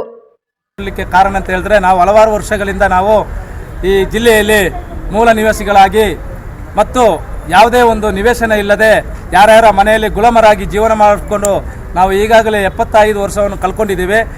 ಮತ್ತು ಅದರ ಜೊತೆಗೆ ಈಗಾಗಲೇ ನಾವು ಏನು ಇವತ್ತು ಮಾನ್ಯ ತಹಸೀಲ್ದಾರ್ನ ಅಮಾನತು ಮಾಡಲಿಕ್ಕೆ ಹೇಳ್ತಾ ಇದ್ದೀವಿ ಅಂತ ಹೇಳಿದ್ರೆ, ಮಹಾರಾಷ್ಟ್ರದಿಂದ ಬಂದ ಒಂದು ವ್ಯಕ್ತಿ ಅವರು ಇವತ್ತು ನಮ್ಮ ಜಿಲ್ಲೆಯಲ್ಲಿ 2 ಎಕರೆ 8 ಗುಂಟೆ ಜಾಗವನ್ನು ಈಗ 10 ಗುಂಟೆ ಜಾಗವನ್ನು ಅವರೀಗ ಆಕ್ರಮಣ ಮಾಡಿ ಅವರಿಗೆ ತಹಸೀಲ್ದಾರ್ ಅನಾಕೃತವಾಗಿ ಮಾಡಿ ಅವರಿಗೆ ತಹಸೀಲ್ದಾರ್ ಅವರು ಅವರಿಗೆ ಹಕ್ಕುಪತ್ರವನ್ನು ಕೊಟ್ಟಿದ್ದಾರೆ. ಜೊತೆಗೆ ಆ ವ್ಯಕ್ತಿ ಯಾವುದೇ ಕಾರಣಕ್ಕೂ ಇಲ್ಲಿಯ ಒಂದು ದಾಖಲಾತಿ, ವೋಟರ್ ಐಡಿ ಆಗಲಿ, ಆಧಾರ್ ಕಾರ್ಡ್ ಆಗಲಿ, ಯಾವುದೇ ಒಂದು ದಾಖಲಾತಿ ಇಲ್ಲದ ಕಾರಣ ಅವರಿಗೆ ಯಾವ ರೀತಿಯಲ್ಲಿ 2 ಎಕರೆ 10 ಗುಂಟೆ ಕೊಟ್ಟಿದ್ದಾರಂತೆ ನಮ್ಮ ಪ್ರಶ್ನೆ. ಅದರ ಜೊತೆಗೆ ಇನ್ನೂ ಸಹ 214 ಬಾರರಲ್ಲಿ ಸರ್ಕಾರಿ ಜಾಗ 8 ಎಕರೆ ಜಾಗವನ್ನು ಸಹ ಬಳಸ್ಕೊಂಡಿದ್ದಾರೆ. ಅದನ್ನು ಸಹ ನಾವು ಇವತ್ತು ಪ್ರಶ್ನೆ ಮಾಡೋಕ್ಕೆ ಬಂದಿದ್ದೇವೆ. ಯಾಕೆಂತ ಹೇಳಿದ್ರೆ, ನಾವು 75 ವರ್ಷದಿಂದ ನಾವು ಏನು ಇವತ್ತು ನಮ್ಮ ಹಾಸನ ಜಿಲ್ಲೆಯಲ್ಲಿ ಹೆಚ್ಚು ಕಮ್ಮಿ ನಾವು 20-30 ವರ್ಷದಿಂದ ನಮ್ಮ ಜಿಲ್ಲೆಯ ಆದಿದ್ರಾವಿಡ ಸಮಾಜ ಬಾಂಧವರು, ಜಿಲ್ಲಾಧ್ಯಕ್ಷರಾದಂಥ ಶಂಕರ್ ಅವರು ಈ ಪ್ರಯತ್ನದಿಂದ ನಮ್ಮ ಏನು ಇವತ್ತು ಗುಲಾಮರಾಗಿ ನಾವು ಯಾರ್ಯಾರ ಮನೆಯಲ್ಲಿ ಜೀವನ ಮಾಡ್ತಾ ಇದ್ದೇವೆ ಅವರಿಗೆ ನಿವೇಶನ ಕೊಡಬೇಕು. ಏನು ಇವತ್ತು ಸರ್ಕಾರ ಮನೆ ಬೇಕು, ಮನೆ ಕೊಡ್ತಾ ಇದ್ದೀವಿ, ಅಲ್ಲಿ ಅಷ್ಟು ಸಾವಿರ ಕೊಡ್ತಿದ್ದೀವಿ, ಇಷ್ಟು ಸಾವಿರ ಕೊಡ್ತಾ ಇದ್ದೀವಿ ಬೊಗಲೆ ಬಿಟ್ಕೊಂಡು ದಯಮಾಡಿ ಅದನ್ನೆಲ್ಲ ಬಿಟ್ಕೊಂಡು ಅದರ ಜೊತೆಗೆ ಮಾನ್ಯ ಜಿಲ್ಲಾಧಿಕಾರಿ ಸಹ ನಮ್ಮ ಏನು ಇವತ್ತು ದೀನ ದಲಿತರಿಗೆ ಏನು ಇವತ್ತು ಮೂಲ ನಿವಾಸಿಗಳು ನಾವು ಯಾರ ಗುಲಾಮರಾಗಿ ಕೆಲಸ ಮಾಡ್ತಾ ಇದ್ದೀವಿ, ಲೈನ್ ಮ್ಯಾನಲ್ಲಿ ಕೆಲಸ ಮಾಡ್ತಾ ಅವ್ರಿಗೆ ದಯಮಾಡಿ ನಾವು ಏನು ಇವತ್ತು ಅಂಬೇಡ್ಕರ್ ಅನ್ವಯಿಗಳು ನಮಗೆ ಇಲ್ಲಿ ಸ್ವಾತಂತ್ರ್ಯ ಇದೆ, ನಾವು ಹುಟ್ಟಿ ಬೆಳೆದಿದ್ದೀವಿ ಇಲ್ಲಿ. ಆದ್ದರಿಂದ ದಯಮಾಡಿ ನಮಗೆಲ್ಲರಿಗೂ ನಮ್ಮ ಏನು ಇವತ್ತು ತುಳು ಆದಿದ್ರಾವಿಡ ಸಮಾಜ ಸೇವಕ ಅವರು ಇವತ್ತು ಮಾನ್ಯ ಜಿಲ್ಲಾಧಿಕಾರಿ ಅವರಿಗೆ ಮನವಿಯನ್ನು ಕೊಡ್ತಾ ಇದ್ದೀವಿ. ಜೊತೆಗೆ ಅವರ ಹತ್ರ ರಿಕ್ವೆಸ್ಟ್ ಮಾಡ್ತಾ ಇದ್ದೀವಿ, 75 ವರ್ಷ ಕಳೆದ್ರು ನಮಗೊಂದು ಮೂಲ ನಿವಾಸಿಗಳು ನಮಗೆ ಒಂದು ಇರ್ಲಿಕ್ಕೆ ಒಂದು ಜಾಗ ಇಲ್ಲ, ಮೂಲಭೂತ ಸೌಕರ್ಯ ಇಲ್ಲ, ಇರ್ಲಿಕ್ಕೆ ಜಾಗ ಇಲ್ಲ. ನಾವು ಯಾರ್ಯಾರ ಗುಲಾಮರಾಗಿದ್ದಾರೆ ದಯಮಾಡಿ ಇದನ್ನೆಲ್ಲ ಮನಗೊಂಡು ಇದಕ್ಕೆ ಸರ್ಕಾರ ಅಷ್ಟೇ, ಮಾನ್ಯ ಕೃಷ್ಣೇಗೌಡ ಅವರು ಸಹ ಕಂದಾಯ ಸಚಿವರಾಗಲಿ ಜಾಗ ಎಲ್ಲಿದೆ ಅದನ್ನು ಗುರುತ ಮಾಡಿ ಮಾನ್ಯ ಎಲ್ಲ ಗ್ರಾಮ ಪಂಚಾಯಿತಿಯಲ್ಲಿ ಸಹ ಆ ಗ್ರಾಮ ಪಂಚಾಯಿತಿಯಲ್ಲಿ ಸರ್ಕಾರಿ ಪೈಸಾರಿ ಜಾಗವನ್ನು ಸಹ ಬಿಡಿಸಿ ಏನು ಇವತ್ತು ದಲಿತರು, ಏನು ಇವತ್ತು ಕಾರ್ಮಿಕರು, ಎಲ್ಲ ದುಡಿಯುವ ವರ್ಗದವರು ಇವತ್ತು ಗುಲಾಮರಾಗಿ ಈ ದೇಶದಲ್ಲಿ ಮತ್ತು ಈ ಜಿಲ್ಲೆಯಲ್ಲಿ ದುಡಿತಾ ಇದ್ದಾರೆ. ದಯಮಾಡಿ ಏನು ಇವತ್ತು ಸರ್ಕಾರಗಳು ಬೇರೆ ರೀತಿಯಲ್ಲಿ ಏನೇನು ಅವರವರ ಅವರವರ ಸ್ವಾರ್ಥಕ್ಕೋಸ್ಕರ. ಆದರೆ ನಾವು ಮೂಲ ನಿವಾಸಿಗಳು ನಮಗೆ ಒಂದು ನಿವೇಶನ ಕೊಡಬೇಕು ಅಂತ ಈ ಸಂದರ್ಭದಲ್ಲಿ ಸರ್ಕಾರಿ ನೌಕರರ ಸಂಘದ ರಾಜ್ಯ ಘಟಕದ ಮಾರ್ಗದರ್ಶನದಲ್ಲಿ ಸ್ಥಾಪಿತಗೊಂಡಿರುವ ಸರ್ಕಾರಿ ನೌಕರರ ಮಹಿಳಾ ಘಟಕ ಮಹಿಳಾ ಸರ್ಕಾರಿ ನೌಕರರ ಹಕ್ಕುಗಳ ರಕ್ಷಣೆ, ಕ್ಷೇಮಾಭಿವೃದ್ಧಿ ಹಾಗೂ ಸಮಸ್ಯೆಗಳ ಪರಿಹಾರಕ್ಕೆ ಬಲವಾದ ವೇದಿಕೆಯಾಗಿದ್ದು, ಇದು ಮಹಿಳಾ ಸಬಲೀಕರಣದತ್ತ ಮಹತ್ವದ ಹೆಜ್ಜೆಯಾಗಿದೆ. ಇದು ಸಂಘದ ರಾಜ್ಯ ಘಟಕದ ಸಂಸ್ಥಾಪಕ ಅಧ್ಯಕ್ಷೆ ಶೈಲಜಾ ಮತ್ತು ರಾಜ್ಯಾಧ್ಯಕ್ಷೆ ರಮಾ ತಿಳಿಸಿದರು. 23ರಿಂದ ಪ್ರಾರಂಭವಾಯಿತು. ಈ ಒಂದು ಸಂಘ ಮಾತೃ ಸಂಘದ ಒಂದು ಅಂಗವಾಗಿ ಕೆಲಸವನ್ನು ಮಾಡ್ತದೆ. ಏಕೆಂದರೆ ನಮ್ಮ ಮಾತೃ ಸಂಘದ ರಾಜ್ಯಾಧ್ಯಕ್ಷರಾದಂಥ ಷಡಕ್ಷರಿ ಅವರು ಅನೇಕ ನೌಕರರ ಹಿತವಾದಂತಹ ಎಲ್ಲ ಕೆಲಸಗಳನ್ನು ಮಾಡ್ಕೊಂಡು ಬರ್ತಾ ಇದ್ದಾರೆ. ಮಹಿಳೆಯರಿಗಾಗಿ ಋತುಚಕ್ರ ರಜೆಯನ್ನು ಕೊಡಿಸೋದ್ರಲ್ಲಿ ಪ್ರಮುಖವಾದಂಥ ಪಾತ್ರವನ್ನು ವಹಿಸಿದ್ದಾರೆ. ಜೊತೆಗೆ ಮಾತೃ ರಜೆಯನ್ನು ಕೊಡಿಸೋದ್ರಲ್ಲೂ ಕೂಡ ಅವರ ಪಾತ್ರ ತುಂಬ ಮಹತ್ವವಾಗಿದೆ. ಆ ಒಂದು ಸಂಘಟನೆಯ ಜೊತೆ ಈ ಒಂದು ನಮ್ಮ ಏನು ಮಹಿಳಾ ಸಂಘ ಇದೆ ಇದು ಕೆಲಸವನ್ನು ಮಾಡಿಕೊಂಡು ಬರ್ತಾ ಇದೆ. ಯಾಕೆ ಹೇಳಿದ್ರೆ ಮಾತೃ ಸಂಘದ ಜೊತೆಯಲ್ಲೇ ನಾವು ಮಹಿಳೆಯರು ಹೋಗಬೇಕಾಗುತ್ತೆ. ನೀವು ಕೇಳಬಹುದು ಮಹಿಳಾ ಸಂಘವನ್ನ ಹಾಕಿದ್ರೆ ಯಾಕೆ ಮಾಡಿದ್ರಿ ಅಂತ. ನಮ್ಮದೇ ಆದಂಥ ಕೆಲವು ಸಮಸ್ಯೆಗಳನ್ನ ನಮ್ಮದೇ ಆದಂಥ ವೇದಿಕೆಗಳಲ್ಲಿ ಚರ್ಚೆ ಮಾಡಿಕೊಂಡು ಅದು ಮಾತೃ ಸಂಘದ ಮುಖಾಂತರ ನಾವು ಸರ್ಕಾರಕ್ಕೆ ಮನವಿಯನ್ನು ಸಲ್ಲಿಸೋದು, ನಮ್ಮ ಸಂಘಟನೆಯಿಂದಲೂ ಕೂಡ ಮನವಿಯನ್ನು ಸಲ್ಲಿಸೋ ಒಂದು ಉದ್ದೇಶವನ್ನ ದೂರದೃಷ್ಟಿಯನ್ನು ಇಟ್ಕೊಂಡು ಈ ಸಂಘವನ್ನ ನಾವು ರಚನೆಯನ್ನ ಮಾಡಿದ್ದೀವಿ. ಸೊ ಇದು ಮಾತೃ ಸಂಘದ ಜೊತೆಯಲ್ಲಿ ಹೋಗುವ ಒಂದು ಅಂಗವಾದಂತಹ ಒಂದು ಸಂಘಟನೆ ಮಹಿಳಾ ಸಂಘ. ಸೊ ನಾವು ಈಗ ಆಲ್ರೆಡಿ ಗುಲ್ಬರ್ಗದಲ್ಲಿ ಲಾಸ್ಟ್ ಟೈಮು ಅಂತಾರಾಷ್ಟ್ರೀಯ ಮಹಿಳಾ ದಿನಾಚರಣೆಯನ್ನು ಮಾಡಿ ನಮ್ಮ ಸಂಘದ ವತಿಯಿಂದ ರಾಣಿ ಹಬ್ಬಕ್ಕ ಪ್ರಶಸ್ತಿಯನ್ನು ಕೂಡ ನಾವು ಕೊಟ್ಟಿದ್ದೀವಿ ಅಲ್ಲಿ. ಮತ್ತು ಅಲ್ಲಿ ಸಮಾಜಮುಖಿ ಕೆಲಸಗಳಾಗ್ತಾ ಇದೆ. ಹಾವೇರಿ ಜಿಲ್ಲೆ, ಧಾರವಾಡ, ಗದಗ, ಬ್ಯಾಂಗ್ಳೂರು ಎಲ್ಲ ಜಿಲ್ಲೆಗಳಲ್ಲಿ ಆಲ್ಮೋಸ್ಟ್ ಆಲ್ ಎಲ್ಲ ಜಿಲ್ಲೆಗಳಲ್ಲಿಯೂ ಕೂಡ ನಮ್ಮ ಪದಾಧಿಕಾರಿಗಳನ್ನು ನಾವು ಜಿಲ್ಲಾ ಪದಾಧಿಕಾರಿಗಳು ಮತ್ತು ತಾಲೂಕು ಘಟಕಗಳನ್ನು ರಚನೆ ಮಾಡಿದ್ದೀವಿ. ತಾಲೂಕು ಪದಾಧಿಕಾರಿಗಳನ್ನು ಕೂಡ ನಾವು ನೇಮಕ ಮಾಡಿ ಅಲ್ಲಲ್ಲಿ ಏನು ಮಹಿಳೆಯರ ಸಮಸ್ಯೆಗಳಿದೆ ಆ ಸಮಸ್ಯೆಗಳಿಗೆ ನಾವು ಸ್ಪಂದಿಸ್ತಾ ಅದ್ರ ಜೊತೆಗೆ ನಾವು ಸಮಾಜಮುಖಿ ಕೆಲಸಗಳಲ್ಲಿ ಆರೋಗ್ಯ ಶಿಬಿರಗಳನ್ನು ಏರ್ಪಡಿಸೋದು ಮತ್ತು ಆರೋಗ್ಯ ಏನು ಸಂಬಂಧಪಟ್ಟಂತೆ ಒಂದು ಏನು ಯಾವುದು ಅರಿವನ್ನು ಮೂಡಿಸುವಂತಹ ಕಾರ್ಯಕ್ರಮಗಳನ್ನು ನಾವು ಆಲ್ರೆಡಿ ಹಮ್ಮಿಕೊಂಡು ಬರ್ತಾ ಇದ್ದೀವಿ. ಪತ್ರಿಕಾಗೋಷ್ಠಿಯಲ್ಲಿ ಮಹಿಳಾ ಘಟಕದ ಜಿಲ್ಲಾಧ್ಯಕ್ಷೆ ವೀಣಾ, ಪದಾಧಿಕಾರಿಗಳಾದ ಸಾವಿತ್ರಮ್ಮ, ಪುಷ್ಪ, ಡಾಕ್ಟರ್ ಅನುಪಮ, ದಾಕ್ಷಾಯಿನಿ, ರಾಜೇಶ್ವರಿ, ಮಂಗಳಾ, ಇಂದ್ರಮ್ಮ ಸೇರಿದಂತೆ ಇತರರು ಉಪಸ್ಥಿತರಿದ್ದರು. ಕೇಂದ್ರ ಸಚಿವ ಎಚ್.ಡಿ. ಕುಮಾರಸ್ವಾಮಿ ಅವರ ಪ್ರಯತ್ನದ ಫಲವಾಗಿ ತಂಬಾಕು ಮೇಲಿನ 18% ಅಬಕಾರಿ ಸುಂಕವನ್ನು ಕೇಂದ್ರ ಸರ್ಕಾರ ಹಿಂದಕ್ಕೆ ಪಡೆದಿದ್ದಾರೆ ಎಂದು ತಂಬಾಕು ಬೆಳೆಗಾರರ ಹಾಗೂ ಹೊಳೆನರಸೀಪುರ ಎಪಿಎಂಸಿ ಮಾಜಿ ಅಧ್ಯಕ್ಷ ಶಂಭಶಿವಪ್ಪ ತಿಳಿಸಿದರು. ಪತ್ರಿಕಾಗೋಷ್ಠಿಯನ್ನು ಉದ್ದೇಶಿಸಿ ಮಾತನಾಡಿದ ಅವರು, ಎಫ್ಸಿವಿ ತಂಬಾಕು ಮೇಲೆ ವಿಧಿಸಲಾಗಿದ್ದ 18% ಅಬಕಾರಿ ಸುಂಕ ವಿಧಿಸಿದ್ದರಿಂದ ಖರೀದಿದಾರರು ಹರಾಜು ಪ್ರಕ್ರಿಯೆಯಲ್ಲಿ ಪಾಲ್ಗೊಳ್ಳದೆ ದೂರವೇ ಉಳಿದಿದ್ದರು. ಇದರಿಂದ ಬೆಳೆದ ಬೆಳೆ ಮಾರಾಟವಾಗದೆ ಅರಕಲಗೂಡು, ಹುಣಸೂರು, ಪಿರಿಯಾಪಟ್ಟಣ ಸೇರಿದಂತೆ ವಿವಿಧ ಭಾಗಗಳಲ್ಲಿನ ತಂಬಾಕು ಬೆಳೆಗಾರರು ತೀವ್ರ ಸಂಕಷ್ಟಕ್ಕೆ ಗುರಿಯಾಗಿದ್ದರು. ಈ ಸಂಬಂಧ ಕೇಂದ್ರ ಸಚಿವ ಎಚ್.ಡಿ. ಕುಮಾರಸ್ವಾಮಿ ಅವರಿಗೆ ಮಾಜಿ ಸಚಿವ ಎ. ಮಂಜು ಗಮನ ಸೆಳೆದ ಪರಿಣಾಮ ಬೆಂಗಳೂರಿನ ತಂಬಾಕು ಮಂಡಳಿ ವ್ಯವಸ್ಥಾಪಕ ನಿರ್ದೇಶಕರು ಮತ್ತು ವಿಶಾಖಪಟ್ಟಣ ವಿಭಾಗದ ಕೇಂದ್ರೀಯ ಅಬಕಾರಿ ಮತ್ತು ಜಿಎಸ್ಟಿ ಮುಖ್ಯ ಆಯುಕ್ತರ ಜೊತೆ ನಡೆಸಲಾಗಿದ್ದ ಪತ್ರ ವ್ಯವಹಾರಗಳ ಕುರಿತ ಎಲ್ಲ ಮಾಹಿತಿಯನ್ನು ಪಡೆದುಕೊಂಡಿದ್ದರು. ನಂತರ ಸಚಿವರು ಈ ವಿಷಯವನ್ನು ಕೇಂದ್ರ ವಿತ್ತ ಸಚಿವರಾದ ನಿರ್ಮಲಾ ಸೀತಾರಾಮನ್ ಅವರ ಗಮನಕ್ಕೆ ತಂದು ತಂಬಾಕು ಮೇಲಿನ ಅಬಕಾರಿ ಸುಂಕವನ್ನು ರದ್ದು ಮಾಡಬೇಕು ಎಂದು ವಿನಂತಿಸಿದರು. ಸಚಿವ ಕುಮಾರಸ್ವಾಮಿ ಅವರ ಮನವಿಗೆ ತಕ್ಷಣವೇ ಸ್ಪಂದಿಸಿರುವ ವಿತ್ತ ಸಚಿವರು ತಂಬಾಕು ಮೇಲಿನ ಅಬಕಾರಿ ಸುಂಕ ವಿನಾಯಿತಿ ನಿರ್ಧಾರವನ್ನು ಕೈಗೊಂಡಿದ್ದಾರೆ ಎಂದು ಹೇಳಿದರು. ಈ ಹಿಂದೆ 15 ದಿನಗಳ ಅವಧಿಯಲ್ಲಿ ತಂಬಾಕು ಬೆಳೆಗಾರರಿಗೆ 18% ತೆರಿಗೆಯನ್ನು ಸರ್ಕಾರ ವಿಧಿಸಿದ್ದನ್ನು ಖಂಡಿಸಿ ನಮ್ಮೆಲ್ಲ ಬೆಳೆಗಾರರು ಮಾರುಕಟ್ಟೆಗೆ ಬರುವುದನ್ನು ಸ್ಥಗಿತಗೊಳಿಸಿದರು. ಆ ಸನ್ನಿವೇಶದಿಂದ ತಿಳಿದಂಥ ನಮ್ಮ ತಾಲೂಕಿನ ಜನಪ್ರಿಯ ಶಾಸಕರಾದಂಥ ಮಾಜಿ ಸಚಿವರಾದಂಥ ಎ. ಮಂಜೂರವರು ರೈತರ ಕಷ್ಟವನ್ನು ಅರಿತು ಕೇಂದ್ರದ ಮಂತ್ರಿಗಳಾದಂಥ ಮತ್ತು ಮಾಜಿ ಮುಖ್ಯಮಂತ್ರಿಗಳಾದಂಥ ಎಚ್.ಡಿ. ಕುಮಾರಣ್ಣವರಿಗೆ ಈ ವಿಷಯವನ್ನು ಪ್ರಸ್ತಾಪ ಮಾಡಿ ಸಂಬಂಧಪಟ್ಟ ಮಿನಿಸ್ಟ್ರಿಗೆ ಇದ್ರ ಬಗ್ಗೆ ಪ್ರಸ್ತಾಪವನ್ನು ಮಾಡಿದಾಗ, ಚರ್ಚೆಯನ್ನು ಮಾಡಿದಾಗ ಬಹಳಷ್ಟು ಶ್ರಮಪಟ್ಟು ಆ ಒಂದು ಕಾರ್ಯವೈಖರಿಯನ್ನು ಪ್ರಬಲವಾಗಿ ಕುಮಾರಸ್ವಾಮಿಯವರು ಗಮನಕ್ಕೆ ತಗೊಂಡು ಆ ಒಂದು ತೆರಿಗೆಯನ್ನು ಸಂಪೂರ್ಣವಾಗಿ ಸ್ಥಗಿತಗೊಳಿಸಿ ಇವತ್ತು ರೈತರಿಗೆ ಒಂದು ಹಸನ್ಮುಖಿಯಾಗಲಿಕ್ಕೆ ಒಂದು ಕಾರಣಕರ್ತರಾಗಿದ್ದಾರೆ. ಇದಕ್ಕೆ ಕಾರಣಕರ್ತರಾಗಿರ್ತಕ್ಕಂಥವ್ರು ಮೊದಲು ನಮ್ಮ ಎ. ಮಂಜುವರು, ತದನಂತರ ಕುಮಾರಸ್ವಾಮಿಯವರ ನೇತೃತ್ವದಲ್ಲಿ ಈ ಒಂದು ಕಾರ್ಯ ನಮಗೆ ನೆರವೇರಿದೆ. ಇಂಥ ಒಂದು ಸಂದರ್ಭದಲ್ಲಿ ನಮ್ಮೆಲ್ಲ ತಂಬಾಕು ಬೆಳೆಗಾರರು ಅವರಿಗೆ ತಾಲೂಕಿನಾದ್ಯಂತ ಮತ್ತು ರಾಜ್ಯಾದ್ಯಂತ ತಂಬಾಕಿನ ಬೆಳೆಗಾರರು ಅವರಿಗೆ ಎಂದೂ ಚಿರಋಣಿಯಾಗಿ ಇವತ್ತು ಅವರಿಗೊಂದು ಅಭಿನಂದನೆಗಳನ್ನು ಸಲ್ಲಿಸ್ತಾ ಇದ್ದೇನೆ. ಪತ್ರಿಕಾಗೋಷ್ಠಿಯಲ್ಲಿ ರಾಮನಾಥ್ಪುರ ತಂಬಾಕು ಮಾರುಕಟ್ಟೆ ಘಟಕದ ಕಮಿಟಿ ಸದಸ್ಯ ನೇತ್ರಪಾಲ್, ತಾಲೂಕು ಪಂಚಾಯಿತಿ ಮಾಜಿ ಅಧ್ಯಕ್ಷ ನರಸೇಗೌಡ, ಮಂಜು ಕಾಗೋಡನಹಳ್ಳಿ ಉಪಸ್ಥಿತರಿದ್ದರು. ಕೊನೆಯಲ್ಲಿ ಮತ್ತೊಮ್ಮೆ ಮುಖ್ಯಾಂಶಗಳು. ಹಿರಿಯನ ಮನವಿಗೆ ಸ್ಪಂದಿಸಿ ಕರ್ನಾಟಕವನ್ನು ರಕ್ಷಿಸಿ ರಾಜ್ಯಸಭೆಯಲ್ಲಿ ಗದ್ಗದಿತರಾದ ಮಾಜಿ ಪ್ರಧಾನಿ ಎಚ್.ಡಿ. ದೇವೇಗೌಡರು. ಮತ್ತು ಗರ್ಭಕಂಠ ಕ್ಯಾನ್ಸರ್ನಿಂದ ಮಹಿಳೆಯರನ್ನು ರಕ್ಷಿಸಲು ವ್ಯಾಕ್ಸಿನ್ ಲಭ್ಯ, ಜಿಲ್ಲಾ ಶ್ರೀರೋಗ ಮತ್ತು ಪ್ರಸೂತಿ ತಜ್ಞರ ಸಂಘದ ಅಧ್ಯಕ್ಷ ಡಾಕ್ಟರ್ ಪ್ರೇಮಲತಾ ಹೇಳಿಕೆ. ಮುಂದಿನ ವಾರ್ತಾ ಸಂಚಿಕೆಯೊಂದಿಗೆ ಮತ್ತೆ ಭೇಟಿಯಾಗೋಣ. ವಂದನೆಗಳು.